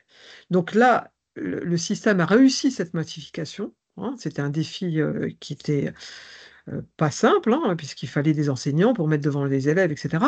Donc, mais par contre, la démocratisation de l'école française n'est pas achevée, puisque vous savez que les inégalités scolaires sont corrélées aux inégalités sociales. Et donc, qu'est-ce qui fait le moteur des extrémistes, des djihadistes qui sont contre la laïcité? Ils vont surfer sur la haine, les rancœurs de jeunes qui, à tort ou à raison, ont l'impression d'être sur le bord de la route de l'école de la République. Donc, vous voyez, la notion, et d'ailleurs, Jaurès disait que la République laïque ne peut exister que si c'est aussi une République sociale. Et ça, c'est important, quoi. Et ça a été réaffirmé par le programme du Conseil national de la résistance qui a été adopté en 1944, qui est social parce que ça mettait en place aussi tout ce qui est notre protection sociale en termes de sécurité dont on bénéficie encore jusqu'à maintenant, même si on recule sur ce plan-là. Donc là, on touche un des freins, c'est que l'égalité entre les citoyens qui est prônée par la République et par l'État laïque ben, n'est pas totalement achevée, hein, puisqu'on a des inégalités sociales qui sont importantes. On a encore des gens qui dorment dans la rue dans la République française, hein. Même si de droit, de loi, ils ont les mêmes droits que les autres. Voilà. Donc là, la République respecte toutes les croyances. Et ça, c'est le genre de choses que les enseignants expliquent aux élèves, que normalement doivent expliquer aux élèves. L'article 2, c'est la séparation de l'Église et de l'État, hein, et la neutralité de l'État à l'égard des convictions religieuses ou spirituelles, et qu'il n'y a pas de religion d'État. On n'est pas dans un État théocratique, on n'est pas au Pakistan, où là, c'est la loi religieuse qui dicte la loi politique. Donc, c'est aussi faire comprendre, donner aux élèves des connaissances de structuration politique de la cité au sens grec du terme. Troisième article, la liberté de conscience de tous. Chacun est libre de croire ou de ne pas croire. Et la libre expression de ses convictions. Les élèves ont le droit de dire s'ils croient, je ne crois pas, etc. Avec, bien sûr, la limite qu'on a vue tout à l'heure dans la loi, c'est notre liberté s'arrête là si elle gêne la liberté d'autrui. Et aussi dans la limite de l'ordre public. Donc je passe, je pense, on peut y revenir s'il y a un article qui n'est pas clair, mais si on veut avoir du temps pour discuter, je passe rapidement sur les commentaires des articles, mais encore une fois, s'il y a un article sur lequel vous voulez qu'on revienne, j'y reviendrai. La laïcité permet l'exercice de la citoyenneté en consignant la liberté de chacun avec l'égalité et la fraternité dans le souci de l'intérêt général. Donc on retrouve liberté, égalité, fraternité et le vivre ensemble, hein, souder la cohérence de la société française, du citoyen, et le respect de chacun de ses principes. Donc on est bien dans la visée émancipatrice de la laïcité. Et quand on explique à des jeunes filles qui refuseraient de se doter leur voile en rentrant dans l'espace scolaire, il faut leur expliquer qu'elles, peut-être, et elles n'ont pas, elles le disent si elles le souhaitent, mais elles n'ont pas à l'exprimer si elles ne le souhaitent pas, peut-être qu'elles portent le voile en conscience, mais qu'il y a peut-être des jeunes filles, des élèves, qui sont obligés, sous pression familiale ou des grands frères ou du quartier, de porter le voile. Et dans l'espace scolaire, c'est un espace protégé où elles s'affranchissent de ces pressions éventuelles et où, grâce au savoir, elles peuvent faire leur propre choix en conscience et grâce au savoir. Donc ça, c'est vraiment une visée émancipatrice fondamentale de la laïcité à la française, pour former les citoyens éclairés de demain et leur liberté de conscience. L'article 6, c'est donc offrir les conditions pour forger leur personnalité, leur libre arbitre et l'apprentissage de la citoyenneté. Donc la notion dont je viens de parler à l'instant de protection, puisque une des limites, hein, c'est le rejet de... la liberté s'arrête si vous exercez une pression sur l'autre, si vous lui imposez votre propre opinion. Donc là, non. Dans l'espace scolaire, l'école laïque éduque, instruit sans endoctriner. On n'est pas dans l'espace des opinions des éducateurs. Les éducateurs se situent au niveau du savoir et fournissent aux élèves les outils de leur libre conscience et de leur émancipation. Donc, l'accès à une culture commune partagée, donc c'est ce qu'on appelle dans le jargon éducation nationale le socle commun de connaissances, de compétences et de culture, qui est partagé par tous les élèves, quelle que soit leur identité de départ, leur religion ou l'absence de religion. Ils partagent ce socle commun de connaissances, de savoir, et ils cheminent vers leur propre liberté de citoyen grâce au savoir et grâce à la raison. Donc, les enseignants, la religion rentre dans l'espace scolaire par l'enseignement des faits religieux, qui est un enseignement qui est transdisciplinaire. C'est-à-dire qu'ils vont le voir en histoire, ils vont le voir en lettres, ils vont le voir en musique. Ils peuvent étudier une messe de Mozart. Là, en expliquant pourquoi, parce que là, on s'intéresse aux notes de musique, on ne s'intéresse pas au rite, même si on peut expliquer ce qu'est le rite catholique et qu'on explique ce qu'est le rite musulman, le rite juif, etc., mais par les faits, pas par les opinions. Donc la notion de savoir, elle est fondamentale. Et moi, comme piste, si vous voulez défendre la laïcité et que ça, défendre la République, hein, je pense moi c'est ce que je disais aux étudiants, c'est apprendre aux jeunes et même aux adultes à faire la distinction entre les faits, les opinions et les sentiments. Si même pour des choses triviales du quotidien, si votre enfant rentre en disant ouais, le prof de ceci, il est complètement injuste, il m'aime pas. Donc, qu'est-ce qui te permet de dire, qu'est-ce qui te fait dire qu'il est injuste? Et là, il va dire, je sais pas, votre enfant va dire, ah je suis arrivé en retard, j'ai pas été accepté en cours, mais machin qui était juste avec moi, lui, il a été accepté. Vous voyez? Et on, on travaille sur les faits. Et parce que, comme le dit le philosophe Spinoza, qu'est-ce qui nous conduit vers les superstitions et pas vers la raison? C'est tout ce qui est de l'ordre de l'émotion. Et un jeune qui est en construction, s'il a un sentiment d'injustice, ça va ça va complètement brouiller sa perception et ça va donner des rancœurs et alimenter jusqu'aux haines de certains, quoi. Donc il faut vraiment amener les jeunes à serrer ce qui est de l'ordre des faits, des opinions et des sentiments. Même si bien sûr les sentiments nous habitent et on en a besoin. Mais revenons aux faits. Article 8 permet l'exercice de la liberté d'expression des élèves dans les limites du bon fonctionnement de l'école, hein. C'est-à-dire que les élèves ne peuvent pas, au nom d'une confession religieuse, s'opposer à la mission de l'école et en particulier toucher au programme scolaire. De dire je veux pas l'enseignement de la Shoah ou je veux pas l'enseignement du darwinisme. Non, ça, c'est pas possible parce que c'est le socle de la mission de l'école, le programme, et le programme s'applique pour tous. La laïcité implique le rejet de toutes les violences, de toutes les discriminations. De toute façon, les discriminations sont punies par la loi, hein, et il y a maintenant 26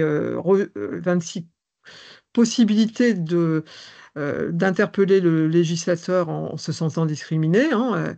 La religion en fait partie, hein, mais aussi le sexe, le genre, tout ce que vous voulez. Donc, les garanties d'égalité entre les filles et les garçons et repose sur une culture du respect et de la compréhension de l'autre. C'est-à-dire que la République laïque, son esprit, c'est que la différence de l'autre ne soit pas perçue comme un danger, mais au contraire comme une richesse.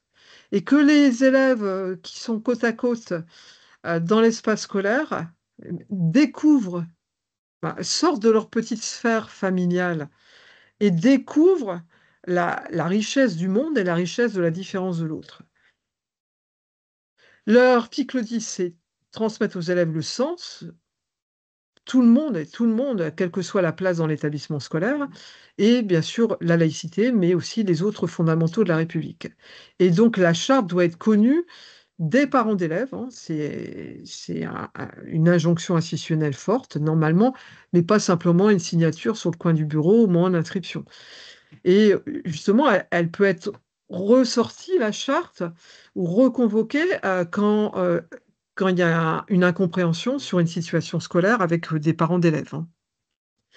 Et c'est des dialogues réitérés à chaque fois que cela est nécessaire pour faire comprendre les fondamentaux et les bénéfices de la laïcité, en gage d'impartialité et de liberté. Enfin, les strictes neutralité des personnels, pas de conviction politique ni religieuse dans l'exercice de leurs fonctions. C'est-à-dire que dans la cité, un enseignant peut se présenter à une élection, hein, comme candidat, mais dans l'espace scolaire, il ne doit pas imposer, bien sûr, ni sa religion, ni ses opinions politiques ou autres, ou spirituelles,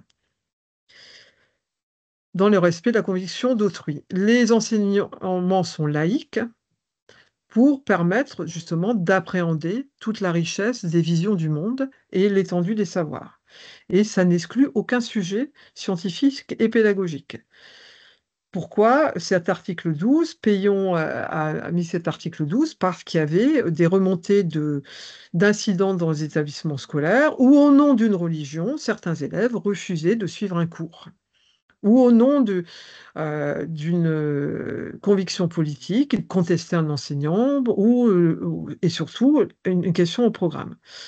Donc, l'école laïque aborde tous les sujets par l'entraide des savoirs, y compris l'enseignement des faits religieux, puisque ça, ça permet de respecter la liberté de conscience de chacun.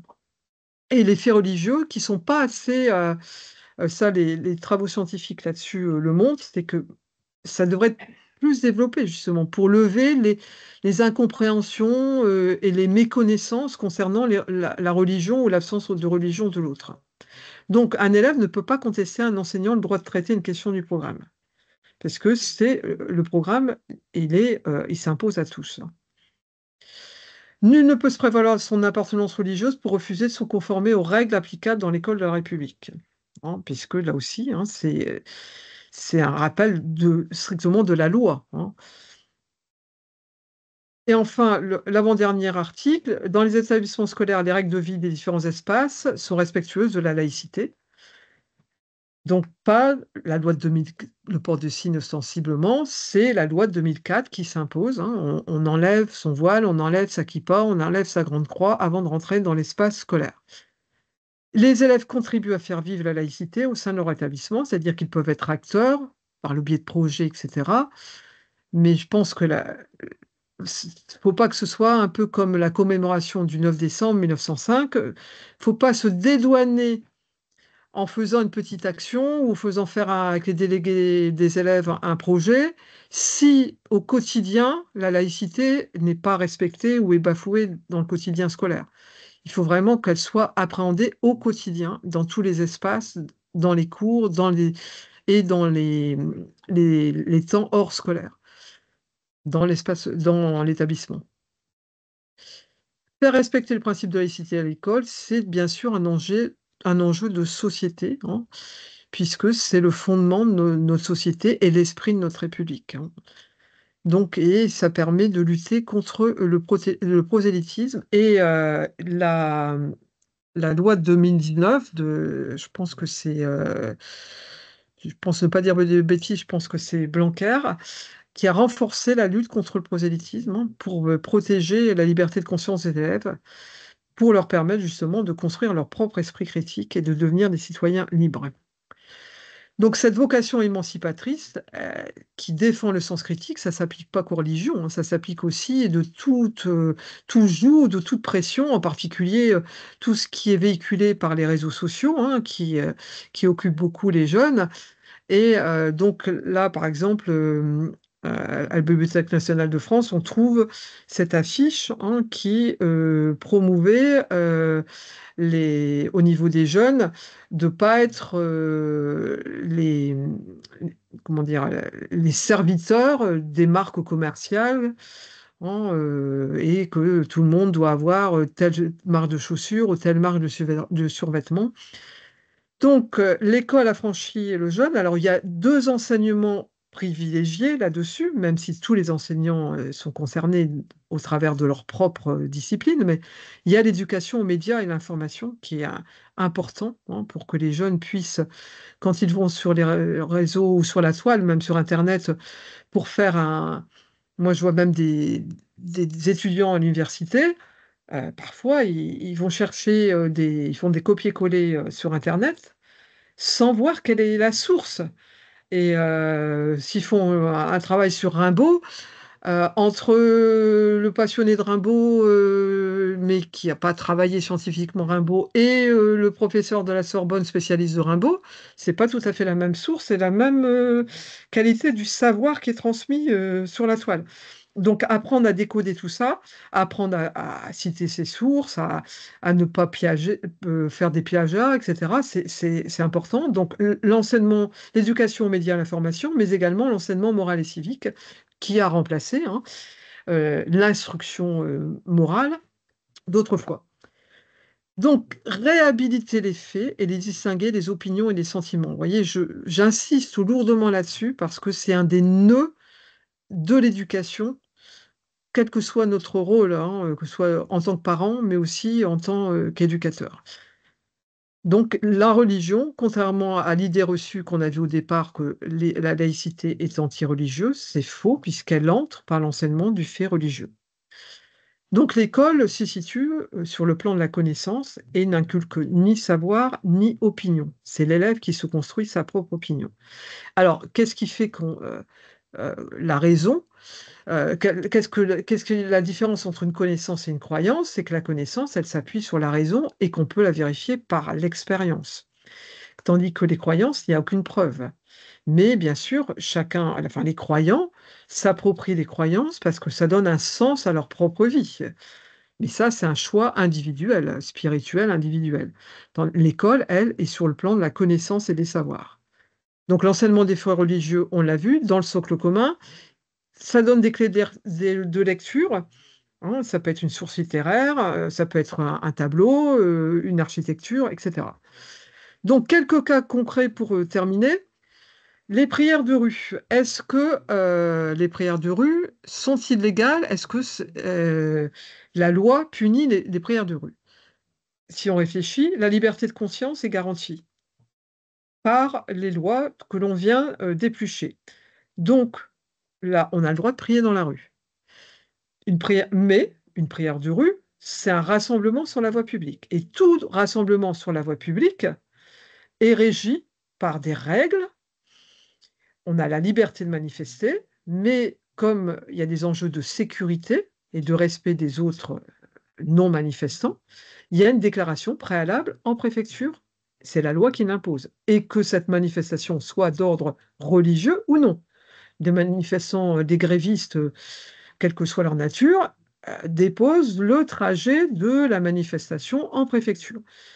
Donc, les seules restrictions, c'est par exemple s'il y a une menace au trouble à l'ordre public.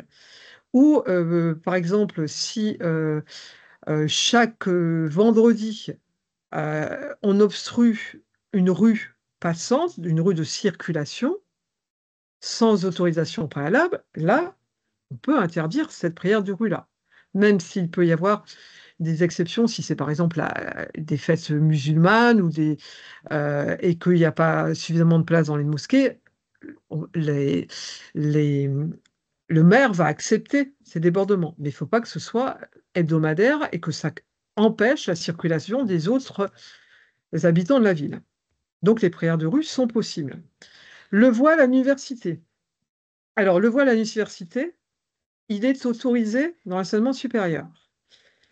Et moi, en amphi, parce que j'avais l'UE, l'unité de valeur laïcité, valeur de la République, qui était une unité transversale pour tous les départements de sciences humaines à Lille. Là, c'est d'ailleurs la fac que vous voyez là à droite, le campus de Pont-de-Bois.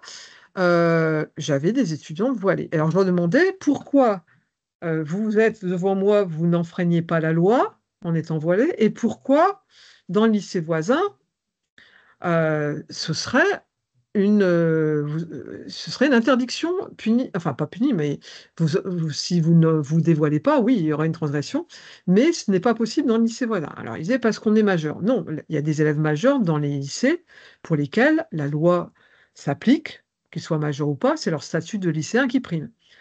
Mais là, dans l'enseignement supérieur, là encore, le législateur a pensé que à l'université, on a des gens qui sont passés dans l'enseignement, école préélémentaire, élémentaire, collège, lycée, et que grâce au savoir que les enseignants leur ont transmis pendant tout ce parcours scolaire, ils ont pu faire leur propre choix. Et donc, on peut supposer que la jeune fille voilée dans l'amphithéâtre de l'université, c'est en conscience qu'elle a le voile sur la tête. C'est pour ça que là, c'est possible. Par contre, il y a eu une polémique qui a été relayée dans le Figaro il n'y a pas trop longtemps, il y a quelques mois. Vous voyez la jeune fille à droite, hein, c'est la photo qui est parue dans le Figaro. Euh, Elle est à voile intégral. Et là, c'est interdit. Et ce n'est pas interdit par une loi laïque, c'est interdit par la loi du 11 octobre 2010, qui est une loi de sécurité. Nul ne peut, dans l'espace public, porter une tenue destinée à dissimuler son visage. Bon, et d'ailleurs, quand vous êtes dans un aéroport et que vous avez un masque pour le Covid, la personne qui vérifie votre passeport, elle vous demande d'enlever le masque. Hein, vous ne pouvez pas dissimuler votre visage complètement dans l'espace public et dans tous les lieux affectés au public. Et ça, cette loi de 2010, elle a été très très mal, bien sûr, reçue par les intégristes. Et je parle bien des intégristes, je ne parle pas des musulmans de France, qui sont les premières victimes des intégristes. Hein. Les intégristes qui ont fait une action à la terrasse du café parisien, je crois que c'était au Fouquet's. Elles sont venues en niqab à la terrasse. Oui, c'est ça, au Fouquet's. Elles sont venues en niqab à la terrasse du café pour, bien sûr, essayer de transgresser. Et là, c'est interdit. En revanche, si une dame ou une jeune fille voilée, mais qui a le visage découvert, mais voilée, vient à la terrasse d'un café et que le restaurateur ne veut pas la servir, là, le restaurateur enfreint la loi et sera sous le coup de la loi contre les discriminations. Et il sera sanctionné. Alors, en particulier la loi de 2001.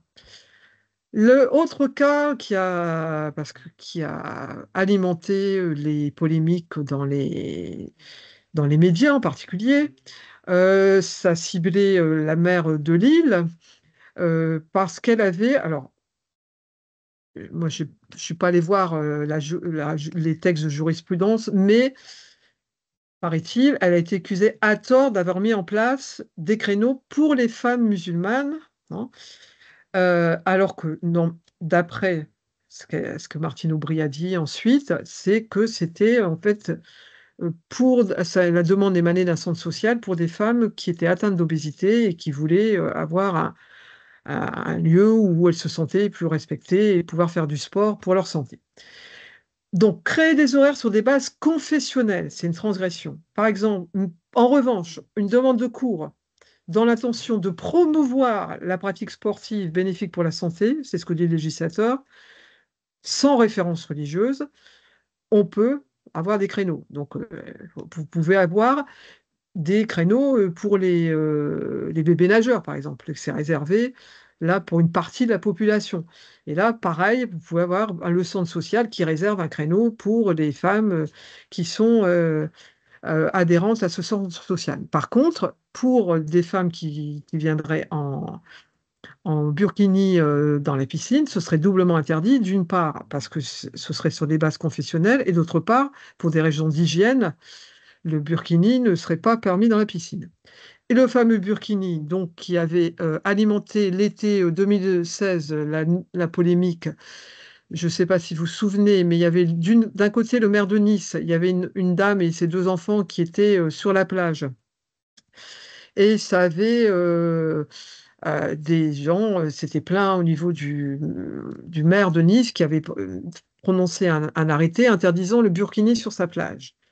Le burkini, vous voyez, c'est cette tenue de bain complète, mais visage découvert, hein, le visage est découvert.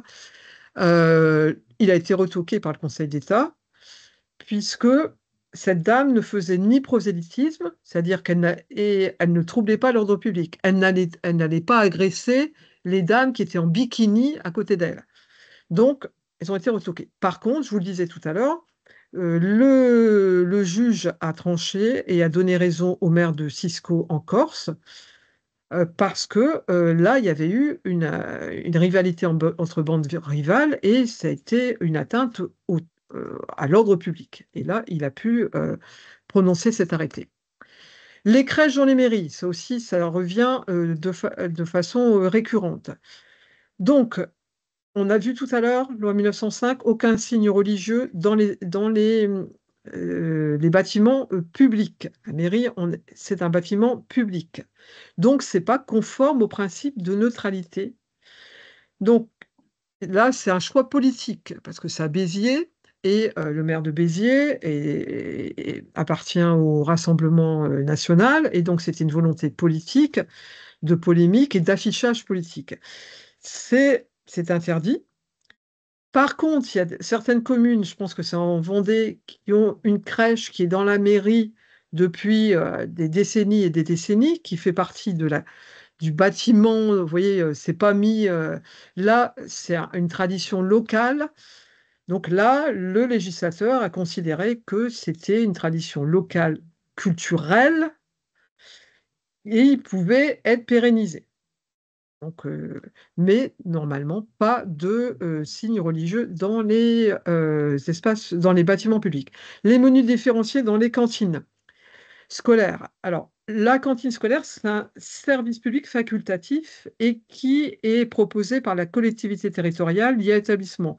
Je vous rappelle que pour les écoles, c'est la mairie, pour les collèges, c'est le conseil général et pour les lycées, c'est le conseil régional. Donc, c'est les collectivités locales qui disposent de toute latitude pour mettre en place ce service facultatif. Ce n'est pas une obligation législative. Donc, ce n'est pas un devoir pour les collectivités de prévoir des menus en raison de pratiques confessionnelles et ce n'est pas non plus un droit pour les usagers. Mais là encore, c'est un peu comme l'esprit de tout à l'heure d'Aristide Briand et de Jaurès, comme rien ne s'oppose à ce que la collectivité territoriale prenne en compte, hein, c'est-à-dire si c'est du porc tel jour, de mettre une alternative, un autre plat, pour permettre aux jeunes enfants de pouvoir manger sans froisser leurs habitudes familiales, euh, euh, de l'interdiction de manger du porc. Ou du poisson, ou autre chose, ou vegan, ou tout ce que vous voulez. Mais ce n'est pas un droit. Donc, un établissement qui ne proposerait pas cette variété ne peut pas être inquiété par la loi. C'est plutôt un accommodement dans un souci de respect de tous. La visite de la cathédrale. Moi, j'avais des étudiants en histoire qui me disaient, il y en avait un qui avait été mis en difficulté parce que il visitait une cathédrale et il y a un élève qui a refusé de rentrer dans la cathédrale parce que pour lui, c'était un édifice religieux, c'était contraire à sa religion, il ne voulait pas rentrer dans la cathédrale. Ce qu'il faut, c'est expliquer, d'une part, encore une fois, le droit, la loi, l'obligation d'assiduité. Les élèves doivent suivre, comme on a dit tout à l'heure, l'ensemble des cours, et ce n'est pas eux qui choisissent si tel cours est digne de figurer au programme ou non. Ils ne peuvent pas contester les cours au nom de leur religion, que ce soit la piscine, que ce soit le cours en SVT, etc. Donc cette obligation, elle doit être fermement rappelée, mais expliquer aussi le sens de laïcité. Et s'il y a une transgression, le dialogue, comme on l'a vu. Dans l'exemple de la cathédrale, l'enseignant qui emmène les élèves dans la cathédrale, c'est pas pour assister à une messe. Et là, on serait dans le cultuel et ce serait différent. Là, l'enseignant serait en faute. L'enseignant emmène l'élève dans la cathédrale parce que c'est un élément du patrimoine qui est historique, qui est architectural, parce qu'on étudie le gothique, parce qu'on étudie les rois de France, etc. Donc, qui est dans les programmes. Et au même titre qu'on va aller dans une mosquée ou qu'on va aller dans une synagogue, il n'y a pas d'exclusive. Donc, l'enseignant transmet un savoir et n'emmène pas pour suivre un rituel cultuel. Donc, ça, il faut l'expliquer aux élèves. D'autre part, l'histoire des fêtes religieuses. Notre calendrier, on a vu les siècles de, de coalition entre l'Église catholique et la royauté. Donc, ça a laissé des traces dans notre histoire, dans notre patrimoine, dans notre architecture, le nombre d'églises, etc. Ça vient de notre histoire. Donc, notre calendrier, il y a des fêtes religieuses, hein, catholiques qu'on retrouve dans notre calendrier. Ça s'explique par l'histoire. Mais il faut expliquer aux élèves que la République laïque accorde une autorisation d'absence pour les fêtes religieuses importantes des autres religions. Cette liste, elle figure très officiellement dans dans le bulletin officiel chaque année, les fêtes religieuses des différentes religions, hein, et les élèves ont le droit de s'absenter pour, avec leur famille, vivre cette fête de leur religion. Donc, vous voyez que la République n'est pas anti-religion. Et il faut expliquer, parce que les élèves disent, ouais, le calendrier, il faut leur expliquer pourquoi, parce que ça vient de l'histoire. Ce n'est pas un choix de privilégier l'Église, la religion catholique dans le calendrier. C'est parce que, initialement, c'était la religion catholique qui était la religion de la majorité des Français, comme le rappelait le texte. Le parent d'élève peut-il porter un signe religieux quand il accompagne une sortie scolaire? Alors, il y a eu là aussi, hein, des contre-vérités d'Asséné en disant que c'était un agent public délégué de fonction d'agent public. Là, le Conseil d'État est clair, les parents qui accompagnent les sorties scolaires ne sont pas des agents auxiliaires du service public. Donc, ils ne sont pas soumis à l'exigence de neutralité religieuse. On retombe sur la seule limite, pas de prosélytisme, c'est-à-dire que si une maman voilée, au moment, quand elle accompagne la sortie, si elle fait du forcing sur les jeunes filles de son quartier pour qu'elles se voilent, etc., là, évidemment, elle va avoir quelques ennuis. Et faut pas non, le chef d'établissement aussi a toute autorité pour juger si ça va créer un trouble à l'ordre public. Donc là, c'est les deux limites. Il y a aussi la jurisprudence, c'est si la personne n'est pas en position d'accompagnement, mais qu'elle sursoit à un enseignant dans l'exercice de l'enseignement, c'est-à-dire, ce qui est rarissime, hein, mais si une mère d'élève, il manque une enseignante, elle va faire classe. Donc là, elle va avoir délégation de service public. Là, elle ne pourra pas être voilée si elle fait classe, si elle enseigne. Mais si elle accompagne une sortie, elle peut garder son voile ou sa croix ou un signe dans les deux limites, pas de prosélytisme et pas de trouble à l'ordre public. Donc les atteintes à la laïcité, malheureusement, comme vous le savez, sont nombreuses. Euh, le ministre délégué actuel, récemment, le 20 octobre, sur l'AFP, disait que c'était pas satisfaisant, que c'est légèrement amélioré en septembre, mais que sur les 2 ans, ça s'est dégradé. Donc, il faut vraiment défendre la laïcité, hein. Et on la défend. Alors, je vous ai mis plusieurs dessins de Plantu avec son autorisation, que je remercie encore, Plantu, pour ses autorisations à publier ces dessins toujours percutants. Vous voyez, là, les deux petits gamins assassins, là, euh, Plantu, par son dessin, montre bien que c'est par le savoir qu'on va éclairer et qu'on va éviter les drames. Donc, les traumatismes douloureux, très douloureux, comme vous le savez, avec les assassinats de Samuel Paty en 2020 et Dominique Bernard en 2023. Et donc, la République leur rend hommage, mais la République doit aider les enseignants, et les aider, c'est aussi les former. Et les aider, c'est aussi éviter vous voyez, balayer le pas de vague qui a quand même perduré un certain temps, où il fallait, les enseignants n'étaient pas aidés et devaient se taire et hésiter du coup à signaler les transgressions et à les gérer parce qu'ils ne se sentaient pas soutenus, et encore maintenant, ils ne se sentent pas soutenus par leur hiérarchie. Et ça, même, il y a eu de gros efforts, hein, parce qu'il y a un plan de formation de tous les enseignants, mais bon, qui n'est pas fini malheureusement. Mais la sœur de Samuel Paty en particulier a attaqué l'État, hein, puisqu'il y a le référent laïcité. Moi, je ne connais pas les tenants et les aboutissants, je vous donne simplement, là encore, les faits. Elle a attaqué l'État parce qu'elle considère que le référent laïcité a été complètement à côté de la plaque, et ce qui a donné l'enchaînement tragique que l'on connaît, et qui a tué son frère, quoi. Et donc, c'est quand même incroyable. Et c'est pas un hasard que les enseignants les plus visés, ce soient les enseignants d'histoire, géographie et d'histoire, puisque l'histoire éclaire le présent, hein, comme on vient de le voir. Donc, L'école sous le choc, c'est le titre d'un livre qui vient de sortir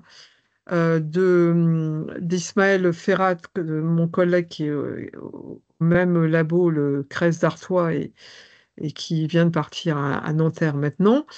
Il a fait une grosse enquête avec un autre collègue, Sébastien Ledoux, sur le monde enseignant. Donc, ce qu'il montre, c'est les fissures. Les, les, il y a les enseignants ne forment pas un bloc monolithique sur leur vision univoque de la laïcité. Il y a encore des enseignants qui voudraient adjectiver la laïcité. Vous voyez, dire une laïcité ouverte. Mais une laïcité ouverte, ça ne veut rien dire. Enfin, moi, à mes yeux, ça ne veut rien dire.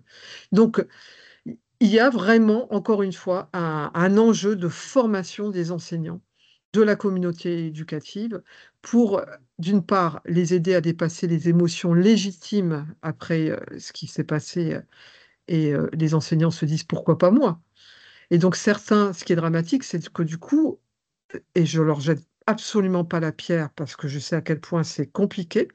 Moi, je sais que les, je parle en connaissance de cause parce que l'UE laïcité École de la République, donc j'avais des étudiants de tous les départements, des historiens, des lettres, arts, communication, enfin ce qui était riche parce que justement chacun apportait au prisme de sa propre discipline académique. Mais mes premiers cours, toujours chaque année, les premiers cours dans l'amphi, pas à l'INSP, parce que je donnais aussi cours à l'INSP où on forme les profs, mais dans l'amphi à Lille 3, à l'université, j'avais toujours, parce que l'amphi, tout le monde en rentre et sort, hein, c'est ouvert, hein, on ne contrôle pas la carte d'étudiant à l'entrée. Et j'avais toujours au premier cours et dans les premiers cours, c'était des gars, hein, qui venaient et qui me posaient des questions, qui essayaient de me mettre en difficulté et qui essayaient de me pousser vous voyez, à dire des contre-vérités qui après auraient été relayées, etc. Vous voyez.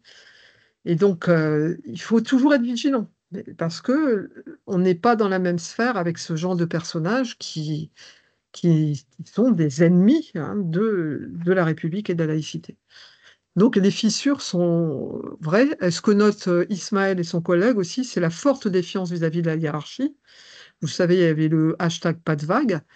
Et même si ça a quand même bougé au niveau national, surtout avec la mort de Samuel Paty, hein, mais il y a encore des enseignants qui ne se sentent pas soutenus par la hiérarchie. Et aussi, donc, certains sont très affectés par la réaction de certains élèves, par exemple pendant les minutes de commémoration, hein, ou les minutes de silence suite aux attentats, par exemple. Et ce que notent aussi donc, les deux collègues, c'est des grandes variétés d'actions pédagogiques sur le sujet. Donc, il faut vraiment défendre la laïcité, et en particulier au sein de l'école, hein, comme l'a rappelé Plantu, en hommage à Dominique Bernard, hein, puisque Dominique Bernard était un enseignant d'Arras, dans le Pas-de-Calais. C'est un enjeu qui doit tous nous mobiliser. C'est pour cela que je remercie la PEP pour son initiative, parce que j'espère que j'aurai apporté ma petite pierre, mais on doit tous, tous, tous apporter cette pierre.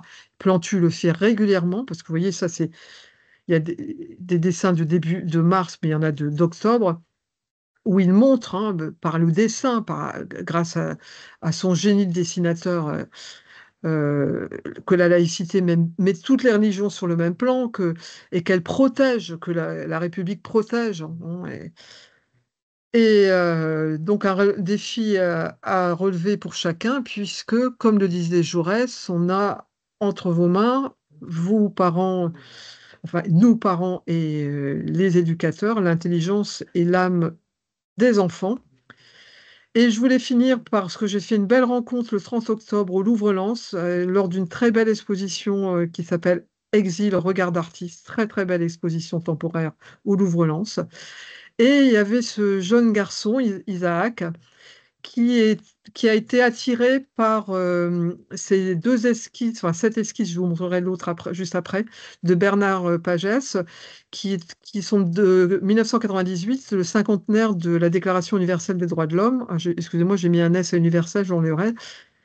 Donc Isaac a...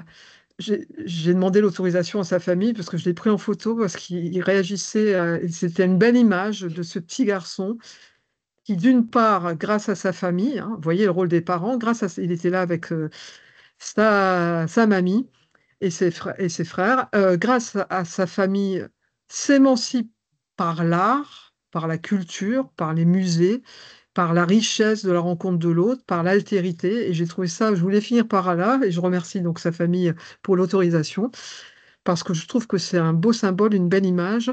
Et vous voyez ces mains aussi de la deuxième esquisse de Pagès qui sont réunies en un cercle, en une unité, un peu à l'image de la République laïque, où chacun, quelle que soit son empreinte, est sur le même plan que l'autre pour vivre ensemble. Je vous remercie, je suis désolée, j'ai un peu été longue, je pense. C'est un défi, hein, de parler de laïcité en peu de temps. Je vous remercie de votre attention.